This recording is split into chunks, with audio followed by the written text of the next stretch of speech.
Bueno, moi boa tarde a todas e a todos. Coido que estamos todos. Se falta o concelleiro Xanduro, que tivo que pasar aí por unha intervención cirúrxica. E vamos a comezar co pleno. Antes de comezar cos asuntos e cas intervencións dos veciños e das veciñas, imos guardar un minuto de silencio polas dúas víctimas no último mes por violencia machista no Consello do Estado.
Hai 3 solicitudes de intervención que foron aceptadas hoxe na Xunta de Portavoces. 2 das 3 solicitudes son por un mismo tema, que ten que ser unha iniciativa que presentou o BNG para vixiar as afectacións da solicitud de instalación dunha gasolinera no Castiñeiriño. Acordouse en Xunta de Portavoces que tanto a solicitude de Ángel Rafael Cerqueira como a de Manuel Carriel Calvelo dividiran o tempo que hai de 5 minutos entre as dúas para falar do mismo asunto. Antes destas está de Pilar Esteves Rodríguez en representación da Plataforma Feminista Galega en relación cunha moción conxunta Compostela Aberta PSOE-BNG, que tamén lle informo que foi reconvertida a unha declaración institucional por unanimidade da corporación, a moción conxunta. Co cal, benvidos e benvidas a este o voso pleno. Pilar, tires a primeira en intervir, tes 5 minutos e a túa quenda, benvida. Boa tarde a todas e todas as membras e membros desta corporación e as persoas que estamos aquí á escoita. O movimento feminista a través da Plataforma Feminista Galega quere facervos chegar o que o martes 15 fixemos nas rúas de Compostela, porque aquí tamén, igual que nas rúas e nas prazas, donde temos que estar tamén no espacio de decisións desta cidade. Fago vos chegar o comunicado e o manifesto que ali fixemos porque ten que ser recollido por toda a cidadanía de Compostela. Desde logo non os vale solamente unha declaración institucional, aínda que sea benvida en parte, porque realmente teñen que traducirse en feitos reais esas declaracións institucionais. Estes últimos días corre polas redes sociais unha cita de Simone de Beauvoir que di: non esquezades que bastará unha crise política, económica ou relixiosa para que os dereitos das mulleres volvan ser cuestionados. Eses dereitos nunca se dan por adquiridos. Tedes que permanecer vixiantes durante toda a vosa vida. Esta mensaxe difundiuse porque realmente os dereitos das mulleres e de todas as persoas migrantes e LGTBI están de novo ameazados pola extrema dereita declarada, e a que disimula pero pacta aquí e en todas partes, a pesar de que a loita feminista é agora máis que nunca forte.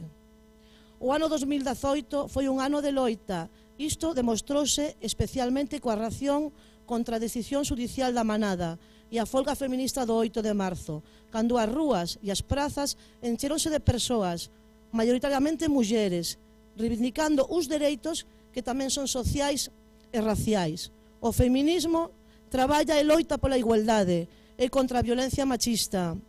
As feministas demostramos ao patriarcado ou a quen ostente o poder que ten diante un movimento que se opón a un sistema injusto e que ten un gran potencial social e discursivo. Os herdeiros do fascismo declararon a guerra ao feminismo. Agora xa dispoñen de altofalantes políticos e mediáticos, ademais están a triunfar polas redes sociais. Non podemos deixar que se normalice o seu discurso e se naturalice. Ultra e fundamentalista. Non podemos consentir ningún retroceso dos nosos dereitos. Os avances gañados durante anos teñen que continuar sendo avances e en ningún caso recuaremos. Atoparánse de frente e en pé con todas nós. As mulleres estivemos secularmente condenadas ao silencio.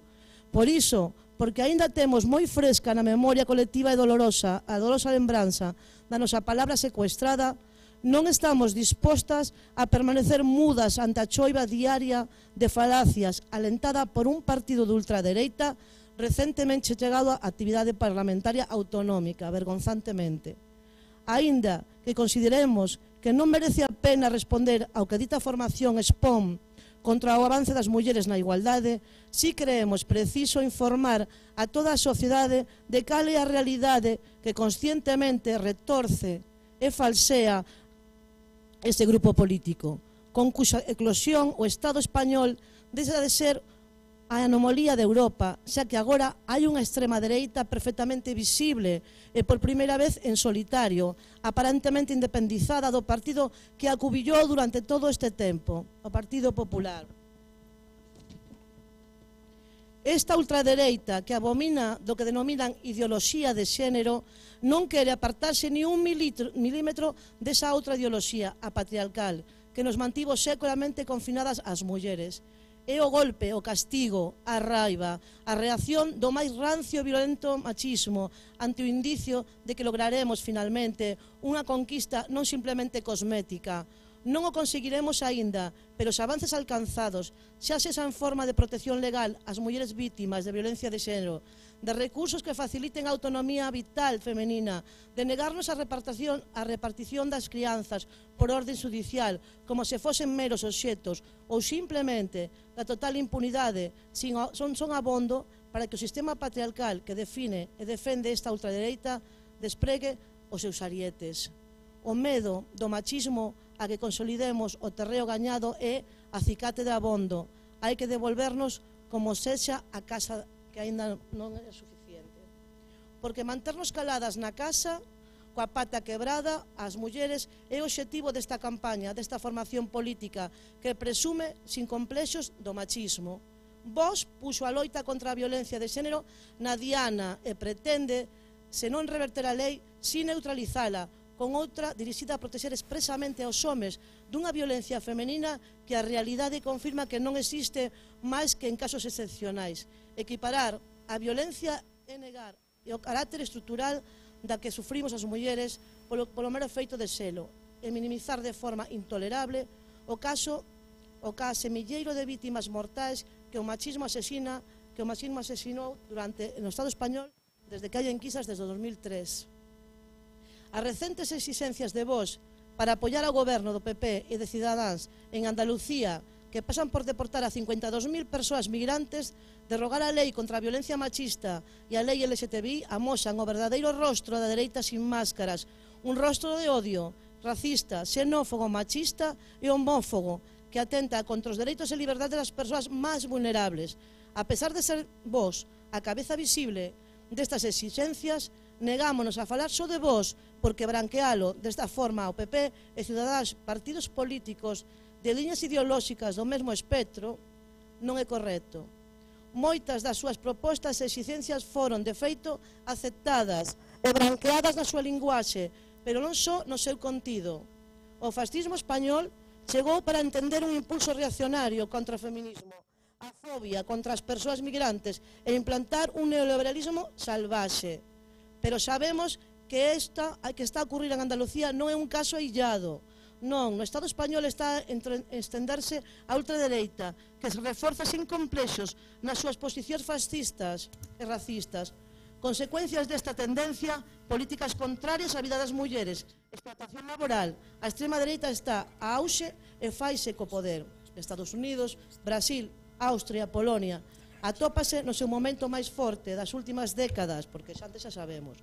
E os partidos ultranacionalistas e xenófobos multiplícanse grazas á cobertura que lles dan os medios de comunicación. Vai rematando cando podes, Pilar. Sí.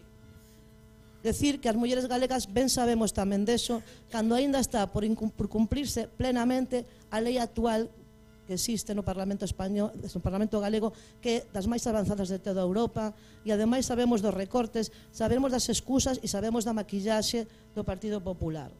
Sabemos de necesidades de movilización e de tecer nas redes frente a todo o que está a pasar. Por iso, queremos manifestar todo o noso apoio e a nosa solidaridade internacionalista e feminista ás mulleres que en todo o mundo loitan contra o fascismo. Unímonos especialmente ás protestas que as mulleres de Andalucía e colectivos de persoas migrantes organizan estes días. Estamos con todas elas, estamos con todas nós. E decimos as formacións de esquerda que non deixen pasar ni un minuto e non deixen e manteñan a cabeza calada nin complicidade nin naturalidade frente a esta formación política. Seguiremos hasta 8 de marzo e máis alá. Gracias, Pilar. Ahora sería a quenda de dous interventes polo mesmo asunto, Ángel Rafael Cerquera Iglesias e Manuel Carril Calvelo. Non sei quen vai a empezar antes, Rafael, ou non sei se Ángel ou Rafael, como te chama? Manuel Carril. Manuel Carril Calvelo, moi ben.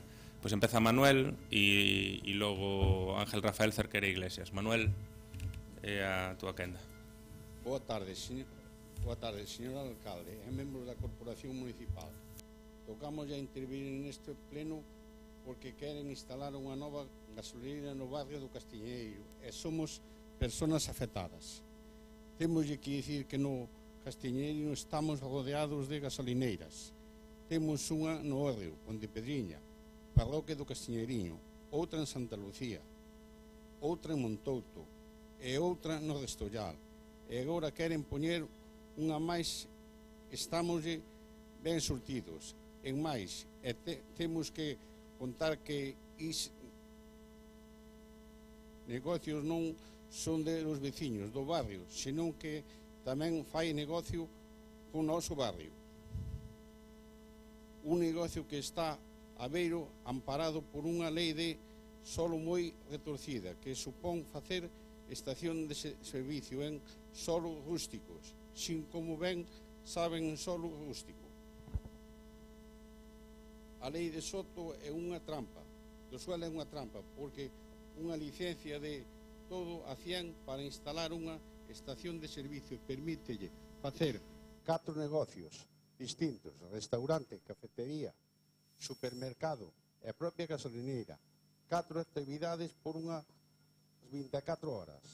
Se aplicarán en Galicia esta lei nun sentido extendido, habería máis estacións de servicio que bares, estancos e farmacias xuntas. É dicir, somos conscientes de que sabemos que tampouco vai a servir para baixar o precio da gasolina, porque baixar o barril de crudo non se nota para nada no noso peto, poñéndose de acordo para manter un pacto de prezo, céntimos ou arriba ou céntimo abaixo.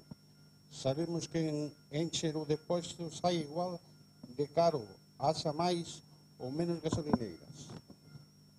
Señor alcalde, pedimoslle que atenda a nosas demandas no noso barrio. Podemoslle asegurar que estamos surtidos. Gracias, Manuel. Sería ahora a quenda de Ángel Rafael Cerqueira Iglesias. Buenas tardes. Son Rafael Cerqueira Iglesias, nací en Conxo, e levo 50 anos vivindo no Castiñeiriño. Tamén vou falar como persona directa e afectada, xa que hai máis de 40 anos que botou a auxiliar a vítima porta por porta, tan porta por porta que as lavadoras de coches prácticamente van a formar parte do meu comedor. Cando fixemos a casa con licencia no seu día, aquel lugar era un descampado e só se permitía facer casas. Escollemos o sitio pola tranquilidade para non ter de veciño unha gasolinera 24 horas. Señor alcalde, permítame con todo o respeto que lle faga unha pregunta. Vostede facía unha casa a carón dunha gasolinera. Tamén pode dicirlle de outro xeito. O carón da súa casa daríalle licencia. Non me cabe a menor duda de que non, porque xa revisaron o proxecto ata que desistemaron facer na gasolinera en Brandía e non fixeron o mesmo no Castiñeiriño, porque ainda hai barrios de primeira e de segunda. Teño que dicir con moita rabia acumulada que a partir de agora imos compartir a nosa vida con un negocio aberto 24 horas, con ruído, olores, contaminación.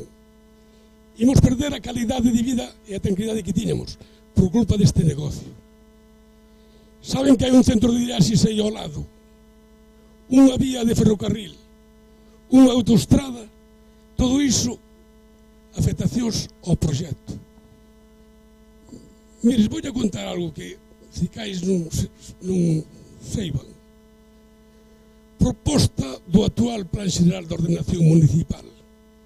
Contemplábase aquela zona un solo industrial de pequena dimensión. Para pequenas empresas, a Asociación Veciñal do Barrio presentou alegacións dicindo que toda aquela era residencial, viviendas familiares, e para darle continuidade, o lógico era que se crease un solo urbanitable residencial para este tipo de viviendas. Na resposta lembramos que ben dixeron que tanto Renfe como Audasa puxeron obxeccións por considerar que lle podían afectar as facturas de ampliacións que iban que podían facer nada de nada.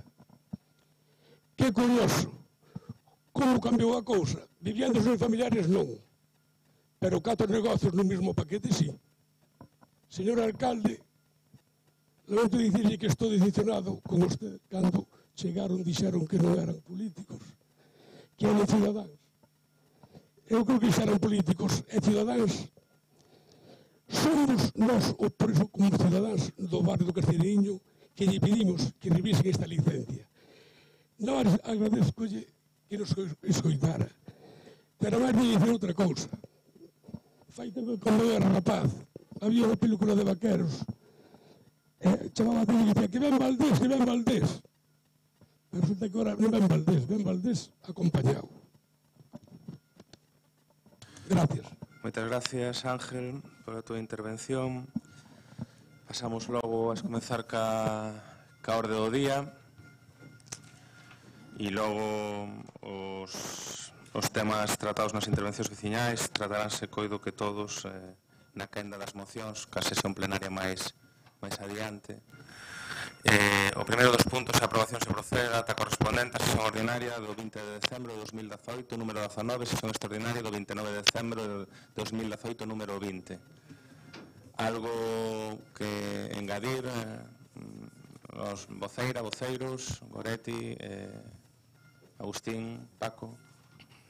Entendemos, señor secretario, que queda aprobado por unanimidade.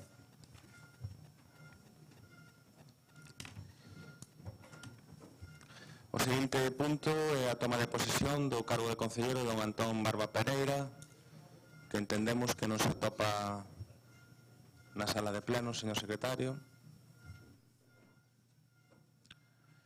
Por acordo de xunta de voceiros, o punto 3 e o punto 5 da orde do día non se van a someter a debate, únicamente a votación. Señoría, hai unha moción urxente. Gracias, señor secretario. Sí, señor.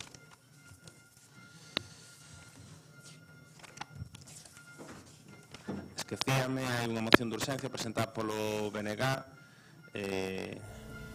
para instar a Xunta a cumprir a táboa indicativa da Comisión de Centro de Atención Especializado do Hospital Clínico Universitario de Santiago, que hai que someter a votación para ser tratada a súa urxencia. Eu xa anuncio que por parte do Grupo de Compostela Aberta vai se votar favorablemente para poder debatir o asunto. Señor secretario, si pasa a votación de urxencia. Votos a favor da declaración de urxencia desta moción. Votos a favor, Compostela Aberta, BNG, PSOE. Votos en contra. Grupo Popular. Abstencións, lógicamente, ninguna. Incluíse entonces a moción dentro das mocións a ser tratadas, logo no último punto da orde do día. Seguiríamos agora a orde do día.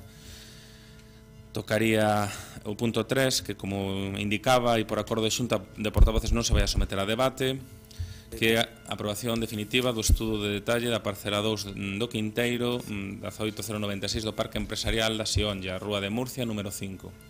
Señor secretario.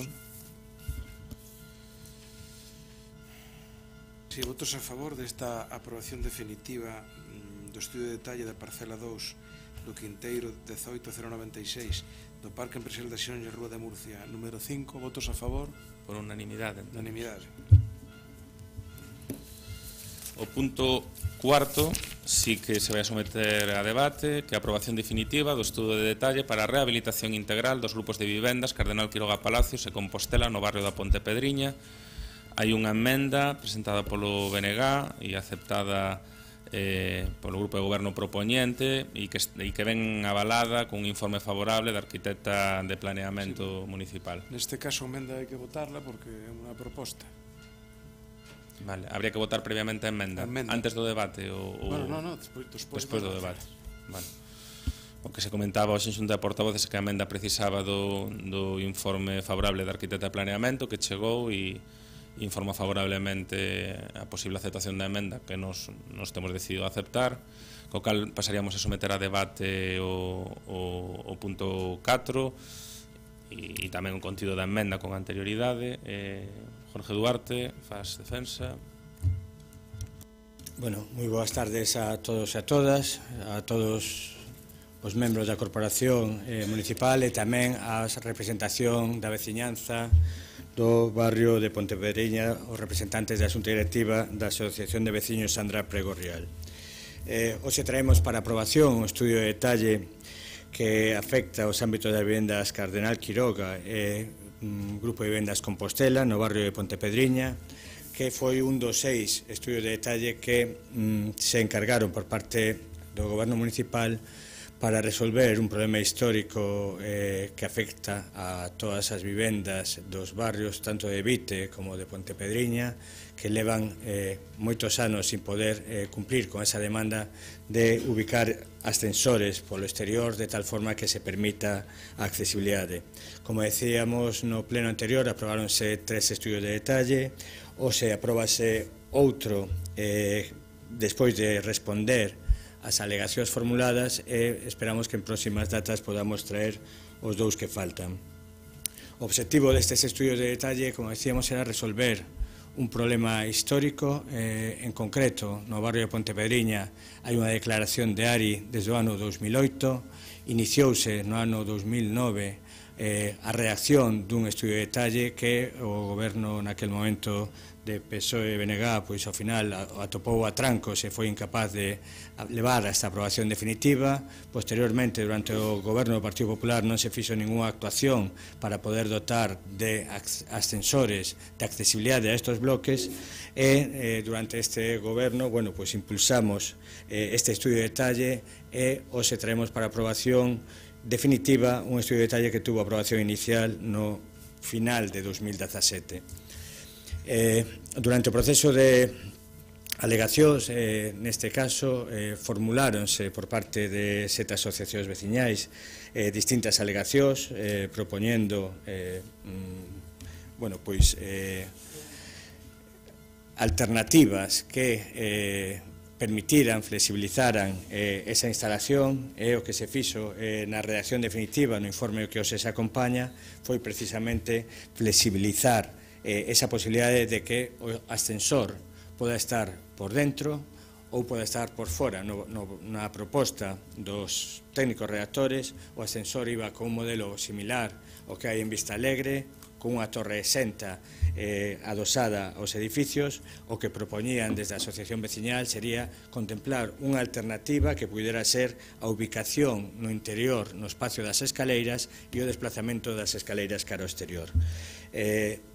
das alegacións e das conversas mantidas ca asociación veciñal, vimos a posibilidade de deixar esa alternativa como unha opción, sempre cando, tal e como define a arquitecta municipal, sempre cando se manteña a coherencia formal e estilística do conxunto. Na alegación presentada polo BNG, a petición, e que é unha petición que recolle a petición da Asociación Veciñal, o que se formula é un cambio dunha frase na que no informe poñía que se manteña a ocupación envolvente máxima definida no estudio de detalle, que se poña que non excede a ocupación envolvente máxima definida. A arquitecta di que ven sendo o mesmo, entendíamos que sempre cando se manteña a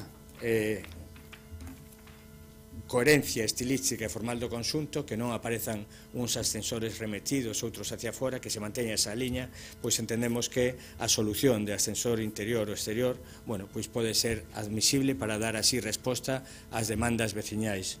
Porque o que temos moi claro é que o importante deste estudio de detalle é poder dar resposta a un dos graves problemas que ten esta cidade, que é o envellecemento da poboación en todos estes ámbitos de vivendas construídos nos anos 50, como finais dos 50, neste caso, empezouse o grupo Compostela, e durante os anos 60 e 70 pois edificáronse moitos destes edificios sin ascensor. Por lo tanto, hoxe damos un paso máis en poder cumplir este anhelo de moita xente que hoxe en día pode estar pechada na súa casa para poder contar con ese ascensor.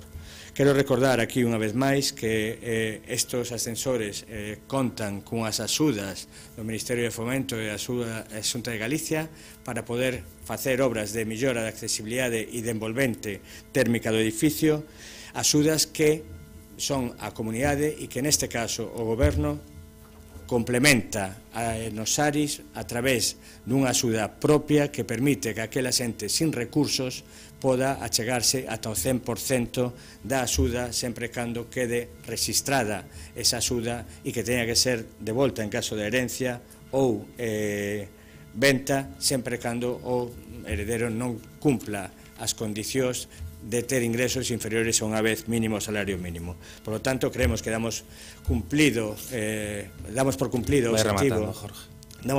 objetivo de dotar dun estudio de detalle que a partir de ahora permitirá acceder a esas axudas ás comunidades da Xunta e o Estado, e tamén poderán acceder a esas axudas complementarias postas a disposición da xente de menos recursos por parte do Goberno Municipal. Moi ben. Quedache para a segunda quenda 2 minutos. Jorge, Rubén... Sí. Moitas grazas, señor alcalde. Moi boa tarde a todos e a todas, e moi especialmente os representantes da Asociación de Veciños Sandra Pregorrial da Pontepedriña. Como ben comentaba o alcalde, o Grupo Municipal do BNG plantexou hoxe en Xunta de Portavoces pois unha emenda a este punto de aprobación definitiva do estudo de detalle, baseada en 2 puntos que acaba de comentar o concelleiro. Por unha banda, e a petición dos propios veciños e veciñas, entendíase que unha vez que o Concello aceptaba a petición da veciñanza de que puidera ser cada comunidade de veciños a que escollera se o ascensor iba por dentro ou iba por fora, que o que non tiña sentido é que no caso de que se escollera ir por dentro houvese posibilidade de que a ocupación da vía pública na beirarrúa fora menor e que o Concello lle obrigase a que fora maior do estritamente necesario. Por lo tanto, nos creemos que con esa nova redacción e mantendo os criterios que se comentaban, pois eso queda correxido e creemos que é mellor para o conxunto da veciñanza. E a segunda cuestión ten que ver cos acabados exteriores, e o único que se fai é meter unha aclaración no sentido de que, aparte de permitir unha solución acristalada, pois tamén se permitiría solucións similares para non ter que acotalo de xeito tan estricto. Por lo tanto, nós aí advertimos ao Goberno que se atendía a nosa petición de emenda, que realmente non era nosa, sino que viña directamente da Asociación de Veciños, pois que votaríamos a favor deste estudo de detalle, e, polo tanto, así o faremos no día de hoxe. Pero, bueno, para alén do que é a aprobación hoxe deste estudo de detalle, eu teño que facer referencia a outra cuestión, a que tamén tan esencialmente acaba de facer referencia o señor concelleiro. Eu creo que é evidente que neste ámbito da Pontepedriña non se están a facer ben as cousas. Eu hai 3 anos, neste mesmo pleno, dicíalle o señor Duarte como recomendación que a hora de abordar esa actuación da área de rehabilitación integral en Pontepedriña, que aprendéramos dos acertos e dos erros de outras actuacións no pasado, e en concreto facía referencia a de Vistalegre, e facía referencia o que a nós nos ten transmitido en moitas ocasións a que era concelleira de rehabilitación naquele momento e compañeira do Bloque Nacionalista Galego, Olga Pedreira, e ela sempre nos plantexou que non se podía abordar un área de rehabilitación integral desde unha perspectiva burocrática nin tampouco desde unha perspectiva exclusivamente urbanística. É un proxecto urbanístico, pero detrás dese proxecto urbanístico hai unha importantísima componente social que non se pode obviar. Por que digo isto?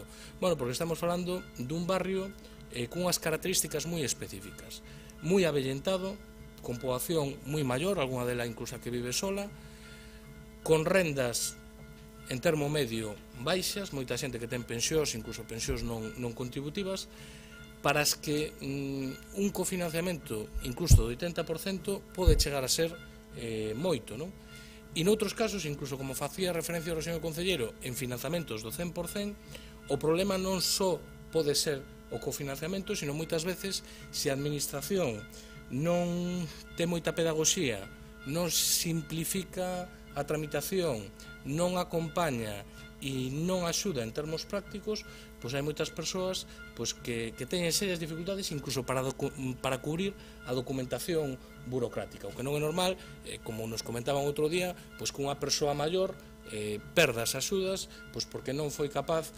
de dar resposta a un requerimento que se facía por parte do Concello, porque para ela era complicado. Quer dizer, eso hai que telo en conta se se quere que un proxecto dese tipo salga ben, e hai un elemento que é obxectivo, e é certamente o señor Duarte agora facía un pouco de arqueoloxía en como foi todo este proceso no pasado, que de seguro que houve moitas cousas no pasado que non se fixeron de xeito correcto, eso a mí tampouco me cabe a menor dúbida, pero hai un feito obxectivo, que en 4 anos non hai ningún ascensor posto hoxe en Pontepedriña. Eso é así, é o único que agardo, é que a futuro que se tome nota e, sobre todo, que esa labor de pedagogía, de acompañamento e de axuda real á veciñanza e, sobre todo, tendo unha asociación de veciños que é activa e que é representativa, pois que se faga de outro xeito.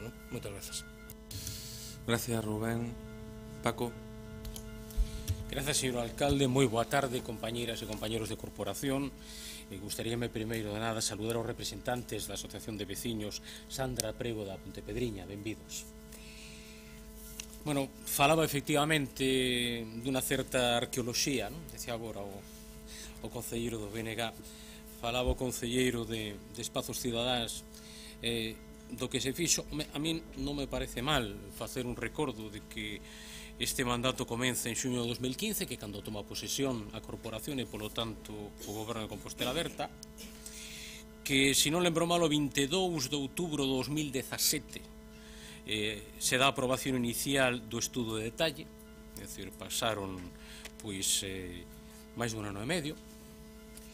En xuño-xullo de 2018 é o período no que se recollen as alegacións. A pregunta sería que pasou entre outubro de 2017 e maio de 2018 para abrir o período de alegacións. O informe das alegacións chega o 21 de decembro de 2018, é dicir, un ano despois da aprobación inicial. O certo é que cando un ve as alegacións, aínda que non sexa ningún experto en urbanismo, pero o certo é que parecen todas moi centradas en 3-4 problemas. Entón non se pregunta por que se tardou tanto en dar respostas ás alegacións dos veciños. Habería que sabelo, que agora estamos supoñemos que para a aprobación definitiva deste estudo de detalle. A nos preocúpanos algunhas cousas máis alá do que queda resolto das alegacións dos veciños da Pontepedriña ca emenda que se ten presentado, pero nos preocúpanos, entre outras cousas, que, claro, cando un ve o informe da técnico, neste caso, a técnico o que conclúe é que hai que solicitar un informe de carácter técnico máis específico. É dicir, fala de toda unha serie de incorporacións concretas que hai que facer na memoria, pero ademais di que hai que facer un informe de carácter técnico máis específico, non? Di que hai que analizar o estado construtivo e estrutural das edificacións no momento actual, é certo, ademais polo tempo no que foi a súa construción, situación incluso que pode afectar mesmo os piares das edificacións. Fala de que hai que avaliar o análise, facer un análise de idoneidade do terreo para levar a cabo as actuacións previstas, que fai falta un estudo dos requerimentos derivados da situación do ámbito da zona de policía hidráulica, que é necesario facer recomendacións a seguir na execución das obras tanto de edificación como de urbanización. Claro, a proposta técnica é incluir toda unha serie de cambios de axustes, un informe técnico complementario. Claro, a pregunta, por eso eu decía o que imos aprobar hoxe, non? Porque claro, cando teñamos o informe técnico complementario se van trasladar as conclusións. Vai requerir unha nova información pública. Claro, o que non sabemos é como vai modificar este informe técnico, a aprobación que se pretende facer hoxe deste estudo de detalle. Atopamos outras cuestións que teñen bastante que ver precisamente cas alegacións que presentaron os veciños e as veciñas, non? Claro, nos o que nos preguntamos nese sentido cando se fala de que é necesario evidentemente unha reurbanización tanto interna do que o conxunto do barrio como da contorna do barrio, e que fai unha remisión a proxectos futuros. Claro, a nosa pregunta é cando imos coñecer eses proxectos futuros da reurbanización tanto interna como externa, e se non vai ser necesario pois un estudo de tráficos. Polo tanto, a verdade é que atopámonos en que é unha necesidade despois de tanto tempo de espera dos veciños da Pontepedriña que se inicie todo o proceso para a instalación dos ascensores, pero temos serias dúbidas dos problemas de xestión que se podan conformar co estudo de detalle que se trae para a súa aprobación, non? Onde están os proxectos de urbanización, onde está ese estudo de tráficos. Entendemos tamén que diante dos problemas, evidentemente, de xestión das axudas económicas, ademais, nunha situación difícil para moitos fogares que viven na Pontepedriña, nos xa o plantexamos noutra ocasión neste pleno, se non sería necesario unha oficina de xestión do ARI que axudara aos veciños e as veciñas precisamente en todos estes trámites. Ou eu preguntaría, porque non o sei, se deron de alta, por exemplo, no sistema PIDO, o que fai é cruzar os datos que a Xunta de Galicia, que a Seguridade Social e demais, para poder facilitar e non ter que pedirlle aos veciños que teñan que aportar unha serie de documentación que podería ter a través desta solución informática o Concello.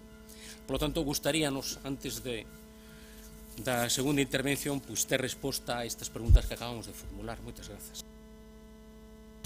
Moitas grazas, Paco. Agustín. E moitas grazas, boas tardes. Bueno, en primeiro lugar, saudar aos membros da Xunta Directiva da Asociación Sandra Prego Rial e deixar claro antes da miña intervención que o Partido Popular, o digo para que despois non se tente terxiversar o que acontece neste pleno, apoia sin fisuras a necesidade da rehabilitación integral dese barrio. Pero nós tamén pensamos precisamente no que acontecerá despois de que aprobemos un documento que debe ser claro, que debe ser conciso, que debe ser concreto e que non debe deixar todo a interpretación logo despois de alguén que non será ni o señor Duarte, ni eu mesmo, ni o señor Reyes, ni ningún dos que estamos aquí, sino que serán técnicos do Concello. A verdade é que temos que facer rapidamente algo de historia. A Xunta do Goberno do día 22 de decembro aproba inicialmente o documento, fai máis dun ano. O 26 de decembro o propio concelleiro presenta o estudo de detalle aos medios, dicía que a aprobación do estudo de detalle abre a porta a solicitude de axudas. Bueno, está ben, é certo. Afirmaba daquela que o planeamento urbanístico estaba acordado co movimento veciñal do barrio. Sin embargo, tamén é certo que durante o período de información pública presentáronse alegacións por parte de varios veciños e alo menos unha comunidade de propietarios. Eu pregunto se esas alegacións, que inda que foron bastantes, pois foron analizadas e contestadas de xeito individual. Gustaríame que o señor concelleiro trasladara iso e tamén se analizou esa proposta que fixemos hoxe na Xunta de Voceros de retirar este punto polo ben da aprobación o máis clara posible dun documento que vai vincular aos veciños do barrio durante moitos anos. E por iso nos pedíamos a retirada deste punto, para recoller esas cuestións que quedan abertas no documento de aprobación.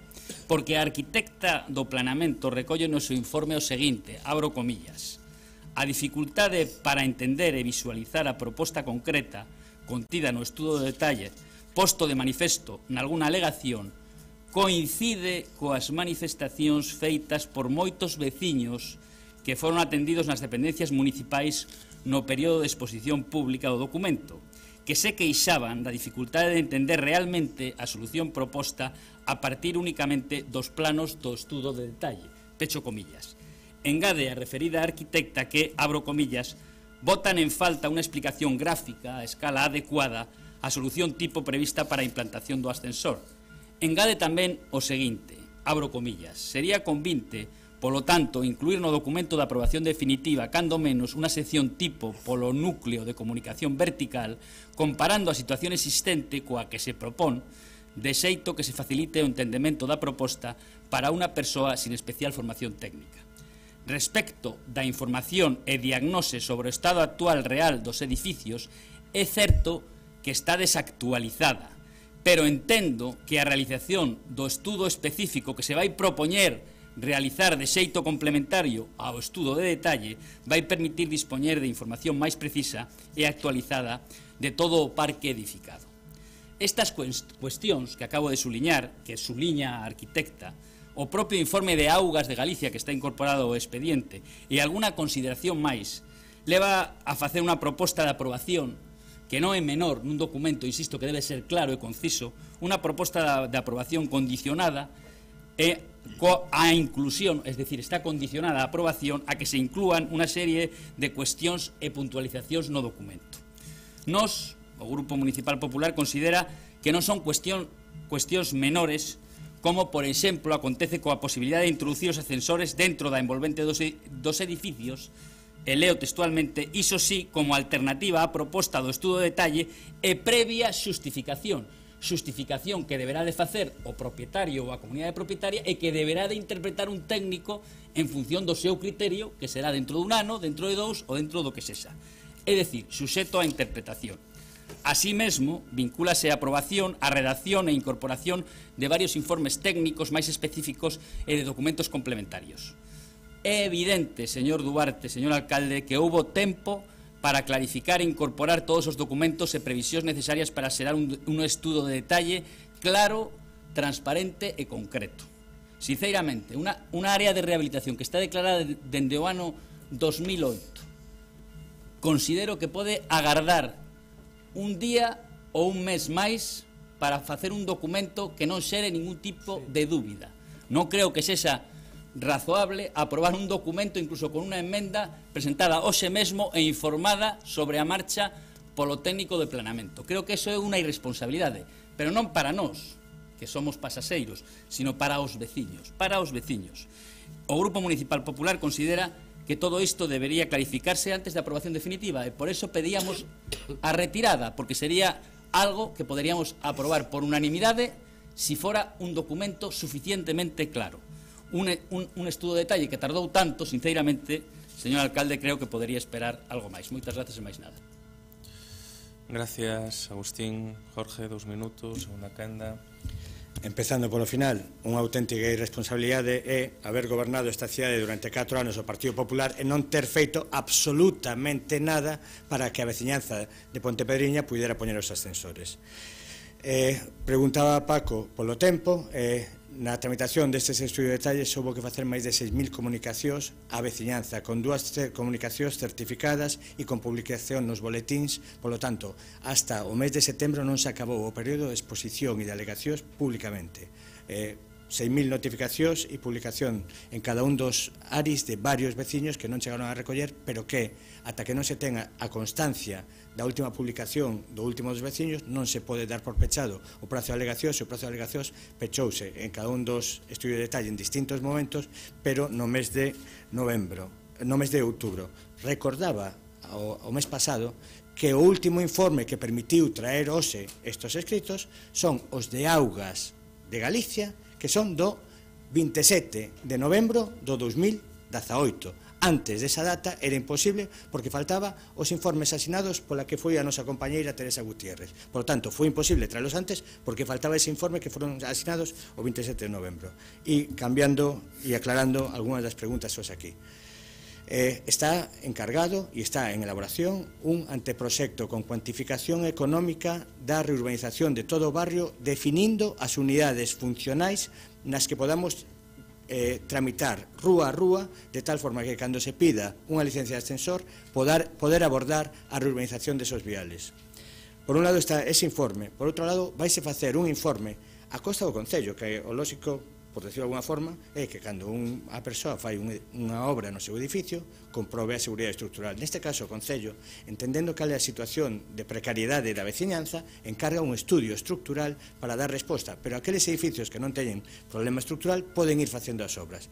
E, simultaneamente, a estes dous encargos, hai outro proxecto que é a idea de convertir Pontepedriña nun ecobarrio a través dun proxecto europeo do Smarter Together.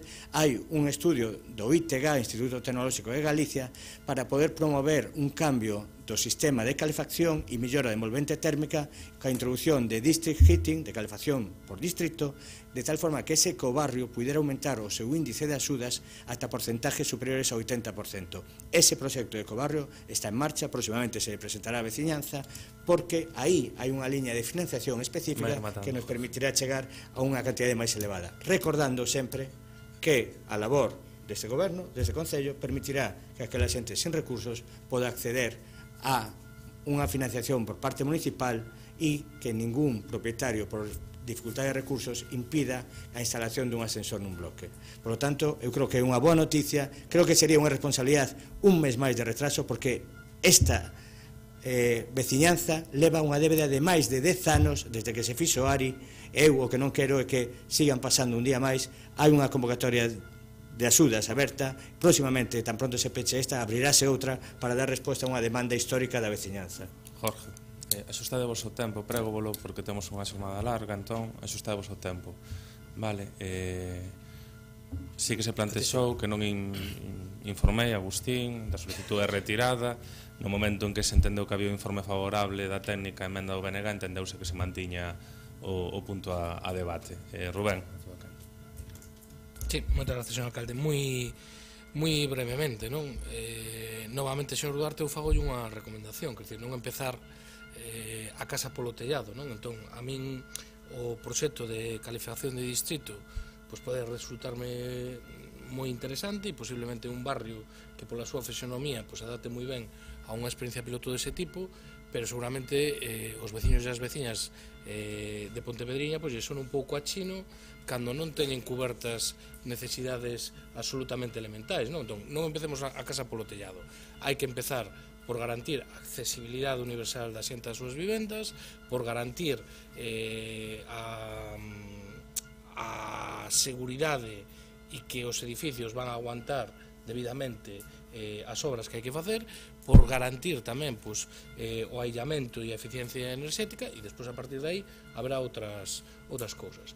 E segunda cuestión, o tema das axudas, eu reiterolle, non se trata só de que haxa convocatoria de axudas e que poidan acceder ás axudas. Se o fai así, non vai a funcionar. Non vai a funcionar. Entón, a experiencia que di, pois hai veces que non hai que falar só ca propietario ou copropietario, e hai que falar cos fillos e cas fillas que serán os herdeiros e herdeiras do edificio para facerlles ver que é un investimento de futuro, que o ascensor non só mellora a mobilidade da súa familia, senón que fai máis competitiva a venda no futuro dese piso e aumenta o seu precio de mercado, que a reurbanización do barrio pois tamén vai a mellorar a calidade de vida e os precios das vivendas, etc. Non? E todo iso hai que facelo pois desde a perspectiva máis simple e facilitando as cousas a xente. E eu creo que é tremendamente enfarragoso e a parte burocrática deste proceso da petición de axudas non é precisamente sinxelo para unha persoa con estudios e con preparación, xa non digamos para unha persoa maior e que non teña esa preparación. Entonces, eu creo que un elemento clave de que eso funcione é o acompañamento que faga o Concello, que ata agora, desde logo, creo que foi claramente mellorable, non? Gracias, Rubén. Paco. Bueno, o que non nos aclararon foi si unha vez se teña un informe de carácter técnico para engadir este estudo de detalles, si vai tamén que facer unha nova información pública ou non. En calqueira caso, non, calqueira caso, nós o que plantexamos é o seguinte: nos pedimos eses proxectos de urbanización, nos pedimos ese estudo do tráfico, nos solicitaríamos a creación desa oficina de xestión do ARI.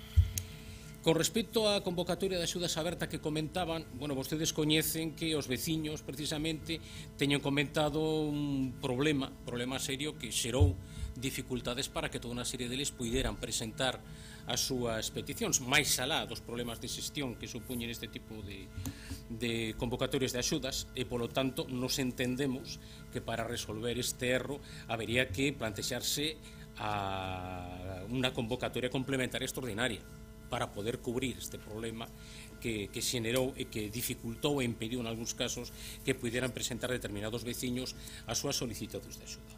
Nos, dende logo, non imos ser os responsables de que non se poda mañá mesmo iniciar a construción dos ascensores. Polo tanto, o noso voto vai ser favorable, pero condicionado.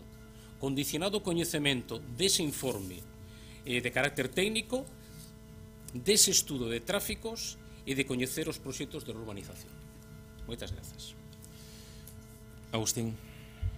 E brevemente, tendo en conta o sentido do voto do resto dos grupos, o sentido do voto do Partido Popular é indiferente ao resultado final, non? Pero en todo caso nos imos manifestar o noso apoio á rehabilitación do barrio de Pontepedriña, pero imos manifestar o noso voto negativo a unha chapuza administrativa que vai xerar problemas na veciñanza, e o tempo dará e quitará razóns. E simplemente dúas observacións.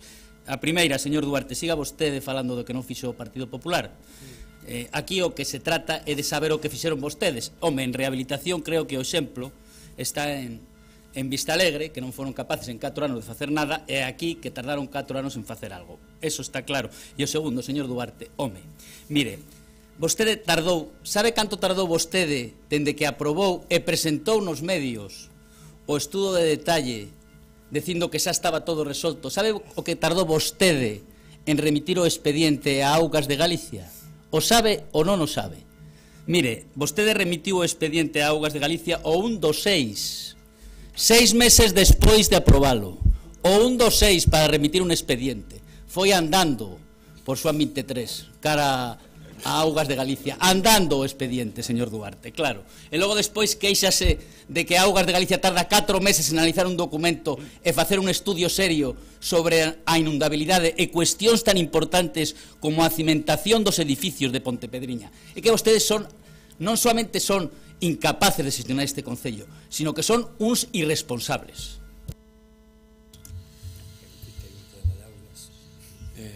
Señor secretario, vamos a pasar a someter a votación. Bueno, en primeiro lugar, votos a favor da emenda presentada polo BNG. Votos a favor, Compostela Aberta, PSOE e BNG. Votos en contra, Grupo Popular. Abstencións, lóxicamente, non se producen. Quedaría incorporada a emenda que modifica uns aspectos da memoria. Entón, votos a favor do que é a proposta de dictamen con esta incorporación da emenda. Votos a favor, Compostela Aberta, BNG, PSOE. Votos en contra, Grupo Popular. Abstencións non se producen. Quedarían a emenda aprobada e aprobada a proposta con esa emenda incorporada.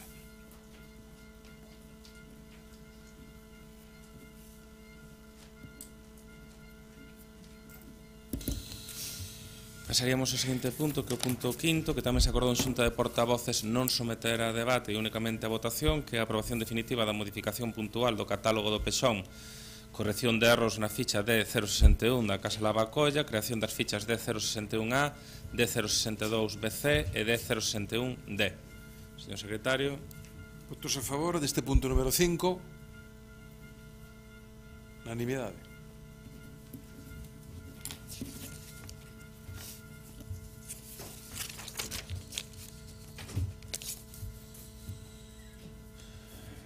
teño aquí unha dúbida, porque como hubo a errata esa na orde do día, teño nun lugar que agora iría o debate da proposición do Partido Socialista relativo ao cumprimento do Pacto Social contra a Pobreza, e noutro teño que tocaría ahora a proposición do Partido Popular sobre a nova DAR de Santiago. Non sei cal é o correcto.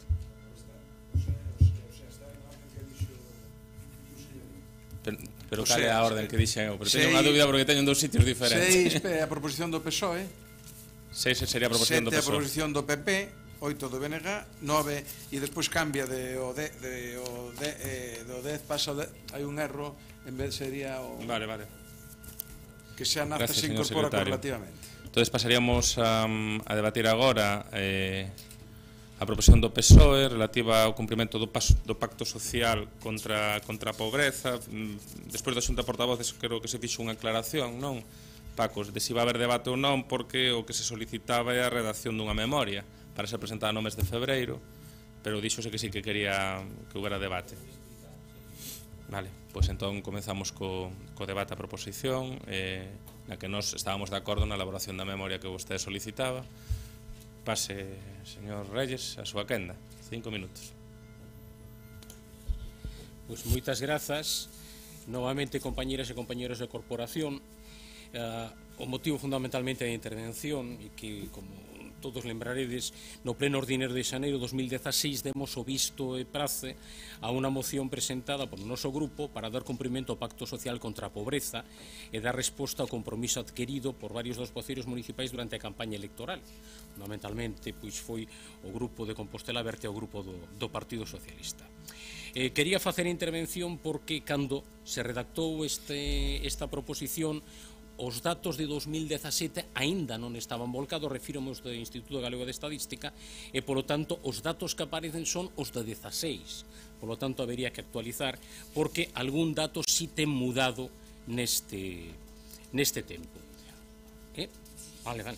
Os datos do 2017, o que amosan neste caso é unha baixada, neste caso, da taxa de pobreza do noso concello en 2,2 puntos, o que, dende logo, non é para nada récord na nosa comunidade autónoma, porque está lonxe do dato acadado neste caso polo Concello de Vigo, que foi de 5,5, unha baixada máis importante. Hai que subliñar tamén que se dá unha baixada, neste caso, dos fogares que teñen moitas dificultades para chegar a fin de mes, pero ao mesmo tempo medra prácticamente un 9% aqueles fogares que teñen dificultade para chegar a fin de mes. Falamos de 1.200 fogares máis que no 2016 con dificultade para chegar a fin de mes. Quero dicir que non son vasos comunicantes, que se baixa un é lóxico que suba outro, porque temos exemplos, como por exemplo é o Concello de Coruña ou o Concello de Lugo, nos que baixan os dous, os que teñen moita dificultade e os que teñen dificultade de chegar a fin de mes. Do mesmo xeito, gustaríame suliñar dúas cuestións. A primeira delas, cales son os remanentes en política social, particularmente na asistencia social primaria, que se teñen dado nas liquidacións do 2016, do 2017 e o que coñecemos ata o terceiro trimestre do 2018. A suma das tres liquidacións daría preto de 4 millóns de euros que non foron executados en asistencia social primaria. Falamos de 3.786.000 euros. Por lo tanto, con unha situación na que nos atopamos con prácticamente en Santiago de Compostela pois máis de 16.000 fogares que teñen dificultades para chegar a fin de mes, non parece fácil comprender que poidamos ter casi 4 millóns de euros sen executar nestes 3 últimos anos en asistencia social primaria, pero teñamos ese número de fogares que non chegan a fin de mes. E tamén gustaríame suliñar particularmente o que foron a falta de execución da asistencia social primaria no 2017, que é o último ano que temos completo, que foi preto de 1.400.000 euros. Tamén gustaríame suliñar dúas cuestións máis que fan referencia a diferenzas de orzamentos entre o proxecto de orzamentos do 2019, que decaiu no último pleno no que se falou, con respecto ao 2018, e unha baixada se sumamos mocidade, fomento de emprego, asistencia social e asistencia social en transferencias de capital ás familias con necesidades, falamos dunha caída dun 11,1%. Se falamos de asistencia social, a caída dun 1%, se falamos de transferencias de capital, a caída dun 80% nese proxecto. Sorprende tamén que podemos estar nunha situación na que o remanente en principio, o que é 30 de setembro de 2018, é 1.300.000 euros en executar en asistencia social primaria, e temos o informe que di que, por exemplo, na análise das bolsas municipais para o curso escolar 18-19, temos 56 familias que cumpren os criterios, pero que están en lista de agarda. Entón, a pregunta é, non executando 1.300.000 euros a 30 de setembro, como se pode justificar que 56 fogares estean en lista de agarda para recibir esas bolsas municipais? Por lo tanto, nos o que solicitamos efectivamente ese informe para ver como se cumpriu o acordado no pleno do 2016, que dificultades houbo para non cumprilas, por que non se creou finalmente a Comisión do Pacto Social, que resultados houbo con respecto ás axudas de vivenda, por que non se executaron estas partidas para os servizos sociais, tamén partidas de emprego, e, polo tanto, nos entendemos que bo, agora que remata o mandato, pois que teñamos unha referencia do que aconteceu. Moitas gracias. Gracias, Paco. Loreto. Ben, moi bo día a todo o mundo. O certo é que esta proposición do Grupo Socialista pois ven a conto, traenos pois esa lembranza dunha proposta discutida xa en xaneiro de 2016, así que van para lá 3 anos, aprobada daquela cos votos do PSDG-PSOE, coa abstención do resto dos grupos, porque era unha proposta onde se nomeaban moitas medidas, moitas cuestións, mas sin concretar, e onde pois parecía naquel debate, parecíanos algunhas forzas que o lóxico era que houvese esa comisión do Pacto Social, estábamos iniciando naqueles momentos o mandato, que houvese esa comisión e que esa comisión decidise pois cales eran os temas que había que abordar, como facelo, a quen incorporar para cada un deles, non? Eu penso que agora, a estas alturas, pois a loita contra a pobreza, que desde logo é un dos deberes fundamentais que debe de cumprir esta institución, pois vai ficar para a próxima corporación. Xa vexo realmente bastante complicado, non, que se poida avanzar nos próximos meses, aínda que sempre está ben pois saber que é o que se fixo até o de agora e ter pois a maior parte de datos posíveis. Para nós, claro, o problema é que non se cumpriu, podíamos dicir, non se cumpriu aquilo porque tivo pois eso, un apoio pequeno a respecto do conxunto da corporación, pero o certo é que sí que se podía cumprir a transacción proposta daquela polo grupo de goberno por Compostela Aberta, que propoñía xustamente, eu creo que era unha boa proposta neses momentos, propoñer a Comisión do Pacto Social formada polos grupos municipais, persoal técnico que se determine e por un grupo de entidades sociais de referencia do terceiro sector da cidade que teña como cometido principal a realización dun catálogo de medidas de loita contra a pobreza. E o tema era, o que discutimos naqueles momentos era que non se entrase xa a falar de vivenda, de emprego, de contratación, sen saber exactamente pois que cuestións queríamos facer en cada unha delas. O certo é que podíamos tomar así un pouco o tema é o suficientemente serio como para non tomalo con frivolidade, pero xa sabemos que cantidade de cuestións hai que viñeron e foron aprobadas nesta corporación que finalmente non se levaron, non se executaron. Así que eu creo que esta é unha pregunta non para saber que se fixo, senón por que non se fixo, non? E por que. A estas alturas, como en todas, pois sempre ten eso, pois o seu interese. Se parece que o grupo de goberno xa o vai facilitar, que se faga. O que eu poño en dúbida é que de moito non vai servir a estas alturas, non? Creo que isto é algo que se vai facer pois de aquí para diante nun futuro e que haberá que tomalo coa debida seriedade desde o inicio, porque o certo que un tema como este é dos que sí deberían de ser sí ou sí formados e feitos entre esa corporación e esas entidades que son as que están no traballo no día a día e as que mellor coñecen cal é a situación, a realidade que hai fora, non?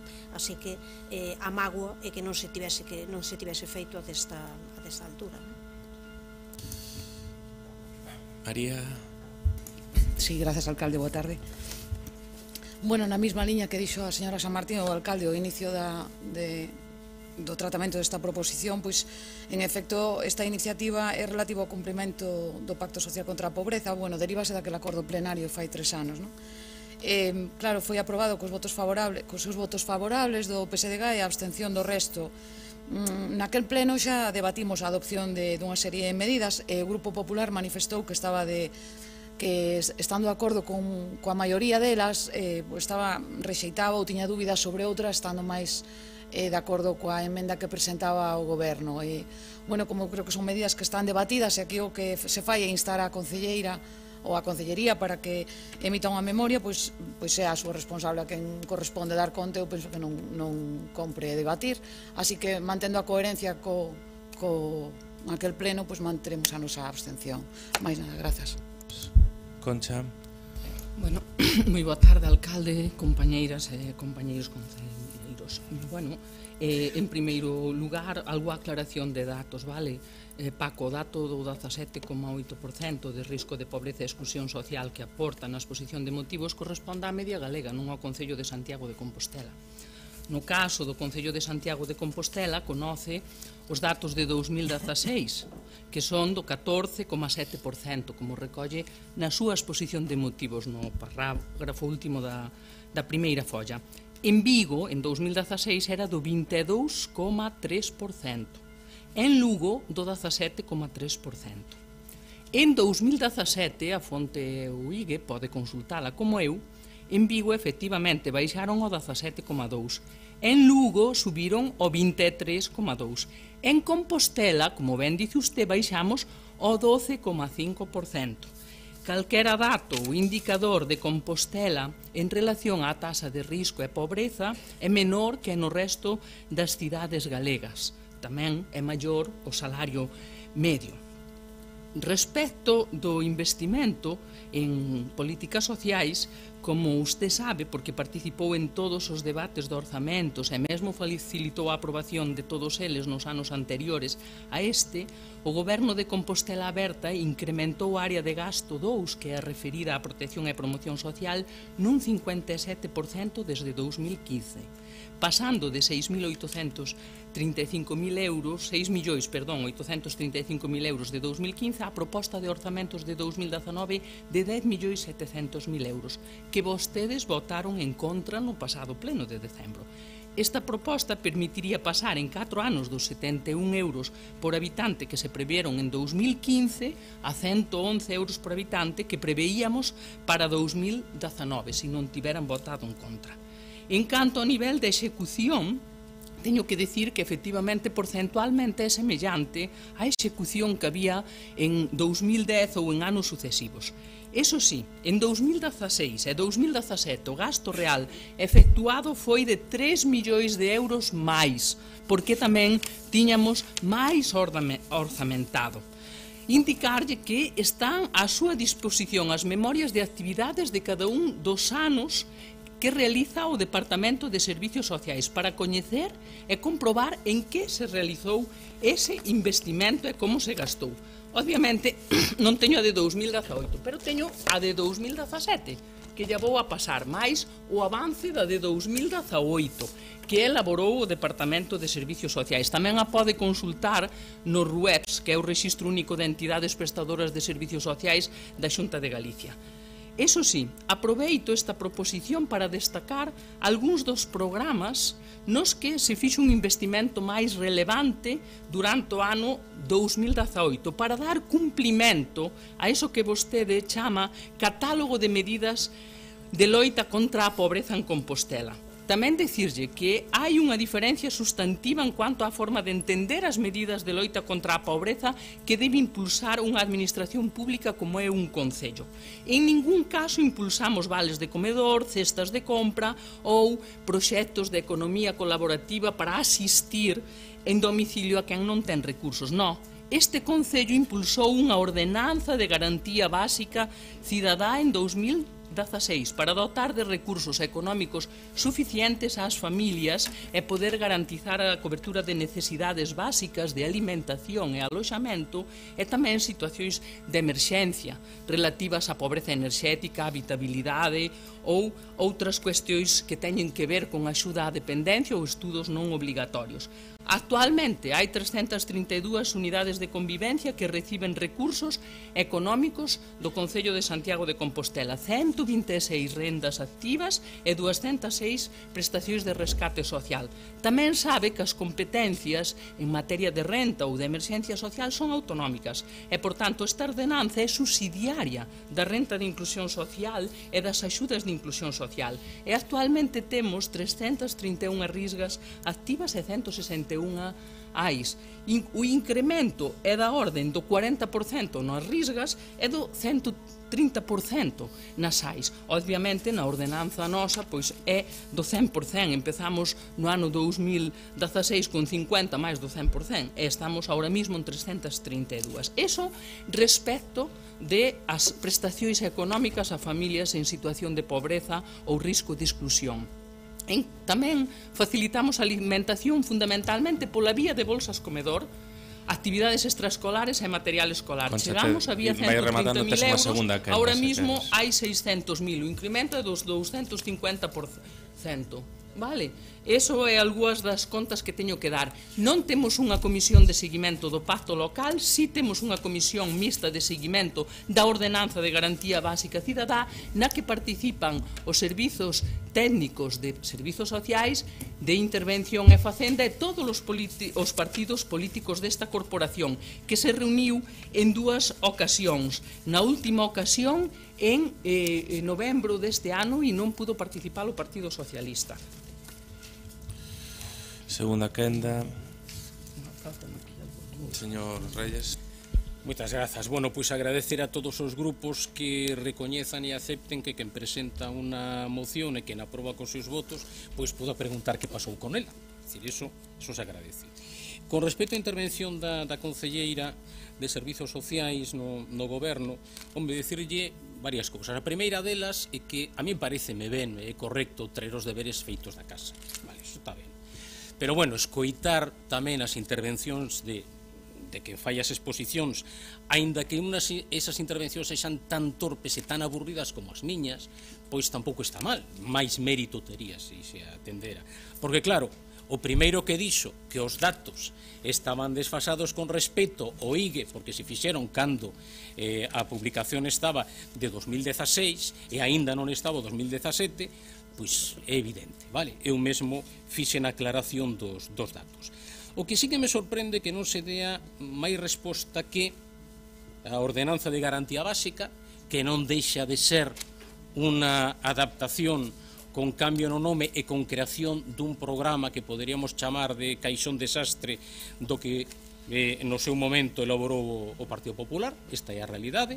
Por certo, aínda que sempre o nego voceiro do Partido Popular foi a través dun acordo co Partido Socialista, pero ele o nega, bueno, seguirá negando sempre, eso é de menos. Pero claro, cando como toda resposta para unha cidade que ten neste momento, segundo di o IGE, 2.682 fogares que teñen moita dificultade por chegar a fin de mes, e 16.285 fogares que teñen dificultade en chegar a fin de mes.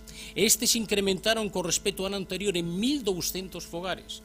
Dar como resposta que se deron axudas a 332 fogares vai ser pouco, vai ser pouco. Claramente para a situación na que nos atopamos. Tendo en conta que, insisto, hai cidades en Galicia que baixaron o número de fogares con moitas dificultades e con dificultades ao mesmo tempo. Con respecto ao dato que dá da caída de tasa de pobreza, bueno, o propio Instituto Galego de Estadística o que di é que é mellor falar da caída na tasa de risco de pobreza, que o que eu empreguei, que foi de 2,2% no noso concello, mentres en Vigo máis que nos duplican, 5,5%. Esa é a realidade. Simplemente acabar con outra cuestión.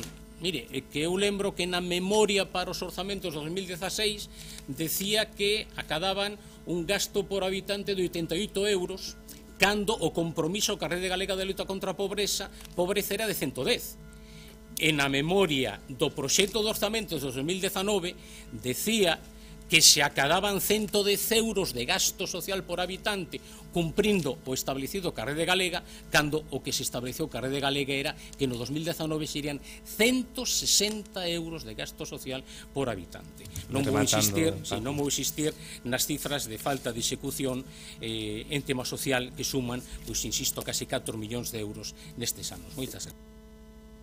Gracias, Paco.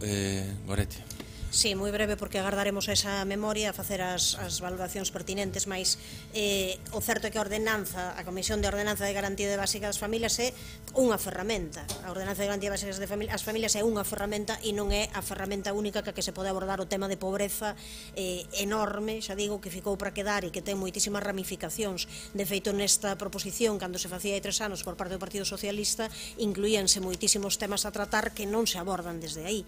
Era necesario, e eu entendía ademais que a propia proposta de Compostela Aberta de facer esa comisión do Pacto Social contra a Pobreza era algo sustancialmente diferente. Entón creo que unha cousa e a outra eran as dúas necesarias, e en todo caso a Comisión do Pacto Social contra a Pobreza creo que era unha responsabilidade de poder facer algo cunha planificación máis a medio e longo prazo que sobardase o que é un punto concreto moi exacto. Entón agardaremos aquela, pero que é unha mágoa que instrumentos de participación que podían estar aí finalmente non servisen para nada, non se levasen a cabo. Gracias, Goretti. María, nada que decir. Concha. Únicamente aclarar que o catálogo de recursos e servizos fundamentais que ofrecemos para un concello ofrece para abordar situacións de pobreza ou exclusión ou risco de pobreza é unha ordenanza. É unha ordenanza e é onde dotamos tamén de recursos, máis d'1 millón de euros neste concello. Ou é un programa de bolsas comedor do que teñen cumplido coñecemento e seguimento nesa comisión de seguimento da ordenanza onde se achega a documentación adicional se alguén a requira ou é preciso. Como a memoria que podemos entregar é a memoria dos servizos que facemos, non de algo que non facemos. E é o que aquí se lle traslada, está sempre disponible o Departamento de Políticas Sociais e obviamente as memorias que anualmente se van colgando das actividades que se fan. Sin máis. Bueno, damos rematado por o debate, porque a parte propositiva únicamente o que solicitaba a elaboración dunha memoria. Digo isto non porque o debate este de máis, pero por eso facíamos esa consulta de que solicitando a memoria casi se podía ter adiado para un debate no seguinte pleno. Sería lóxico, non facer o debate por adiantado. Pero, bueno, Paco Reyes insistiu en facer exposición e abrir debate e xa facemos un debate anticipado. En principio, creo que por unanimidade, non? A elaboración da memoria. Non. Vos astides. Sí, vale. Vale, entón pasamos a votación. Sí, señor vicepresidencia, de todas maneiras, hai unha alteración nos puntos na orde de día para seguir con a anuencia de presidencia, para seguir a hora de presentación de las proposicións. Las 6 a 7, a 7 a 8 e a 8 a 6. E despois hai un erro na numeración que corrixiremos na acta que do punto 9 pasa ao 16, cando é 10. Sí? É que non temos nada que decir, é unha absoluta fe no que vostede acaba de decir, señor secretario. Gracias. Votos a favor desta proposición que agora é a número 6 de registro de entrada 2 con data 8/1/2019 relativa ao cumprimento do Pacto Social contra a Pobreza. Votos a favor. PSOE, Compostela Aberta, BNG. Levanta a manito, hombre, que nos grava. E abstencións. Grupo Popular. Votos negativos ningún. Queda aprobada. Ben, pasaríamos ao seguinte punto, que non sei cal é o número, pero creo que é 7. O 7. Que é o 7, que é a proposición do PP sobre a urxente definición dunha alternativa viable para a nova edar de Santiago. Agustín. Sí, ben. Esta iniciativa foi redactada fai exactamente 10 días, pero a verdade é que despois da presentación dos orzamentos do Estado para o ano 2019 consideramos que se incrementou a súa oportunidade e tamén a súa conveniencia. En síntese, o que se propone que o Goberno municipal adopte unha atitude especialmente realista para facer fronte a unha competencia exclusiva como é a do saneamento e depuración das augas residuais que a cidade verte ao río Sar. Ante a situación creada coa falta da nova edar, que cada paso se vai agravando máis, faise preciso, na nosa opinión, que se impulse unha acción coordinada ante a Administración do Estado, a Xunta de Galicia e, por suposto, coa participación do Concello para definir un plan de actuación para unha alternativa que faga viable e tamén asegurar o seu financiamento e con el a construción da nova depuradora de Santiago, que é unha necesidade imperiosa da nosa cidade. Somos conscientes de que as relacións institucionais e a coordinación interadministrativa son dúas materias nas que este goberno fai precisamente augas. E por iso tratamos de articular unha iniciativa que poida poñer en común unha estrategia ante as instancias superiores. Unha postura conxunta de cidade que faga valer os compromisos adquiridos para unha obra declarada de interese xeral na que a participación do Estado e da Xunta tamén resultan indispensables para que os custos da obra non recaian finalmente e directamente sobre o peto de todos os veciños. Con este fin, tratamos de contribuir a salvar o grave obstáculo que suporía a perda dos fondos europeos polos vaivéns do actual goberno, unha perda que hoxe prácticamente ninguén cuestiona. Non sei se o goberno de Compostela Aberta actúa como no conto daquel conductor que circulaba pola autoestrada en sentido contrario, non? A imposibilidade de rematar as obras no prazo sinalado pola Unión Europea antes de que remate o 2023 foi posta en evidencia na reunión a tres bandas celebrada en Madrid o 18 de decembro pasado. Mesmo se chegou a falar, e hai noticias de prensa ao respecto de que o remate podería estar no 2027. Esa mesma semana os orzamentos do Estado viñeron a confirmar esta circunstancia que os únicos que negan son os membros do goberno de Compostela Aberta, porque todos os grupos da oposición manifestamos as nosas dúbidas e convicción da imposibilidade de cumprir os prazos e advertimos de forma reiterada ao Compostela Aberta ao longo do pasado ano. O propio secretario de Estado de Medio Ambiente veu a ratificar estes días a convicción do Goberno Central coa súa predisposición a asignar os fondos europeos da DAR Santiago a outras actuacións ambientais.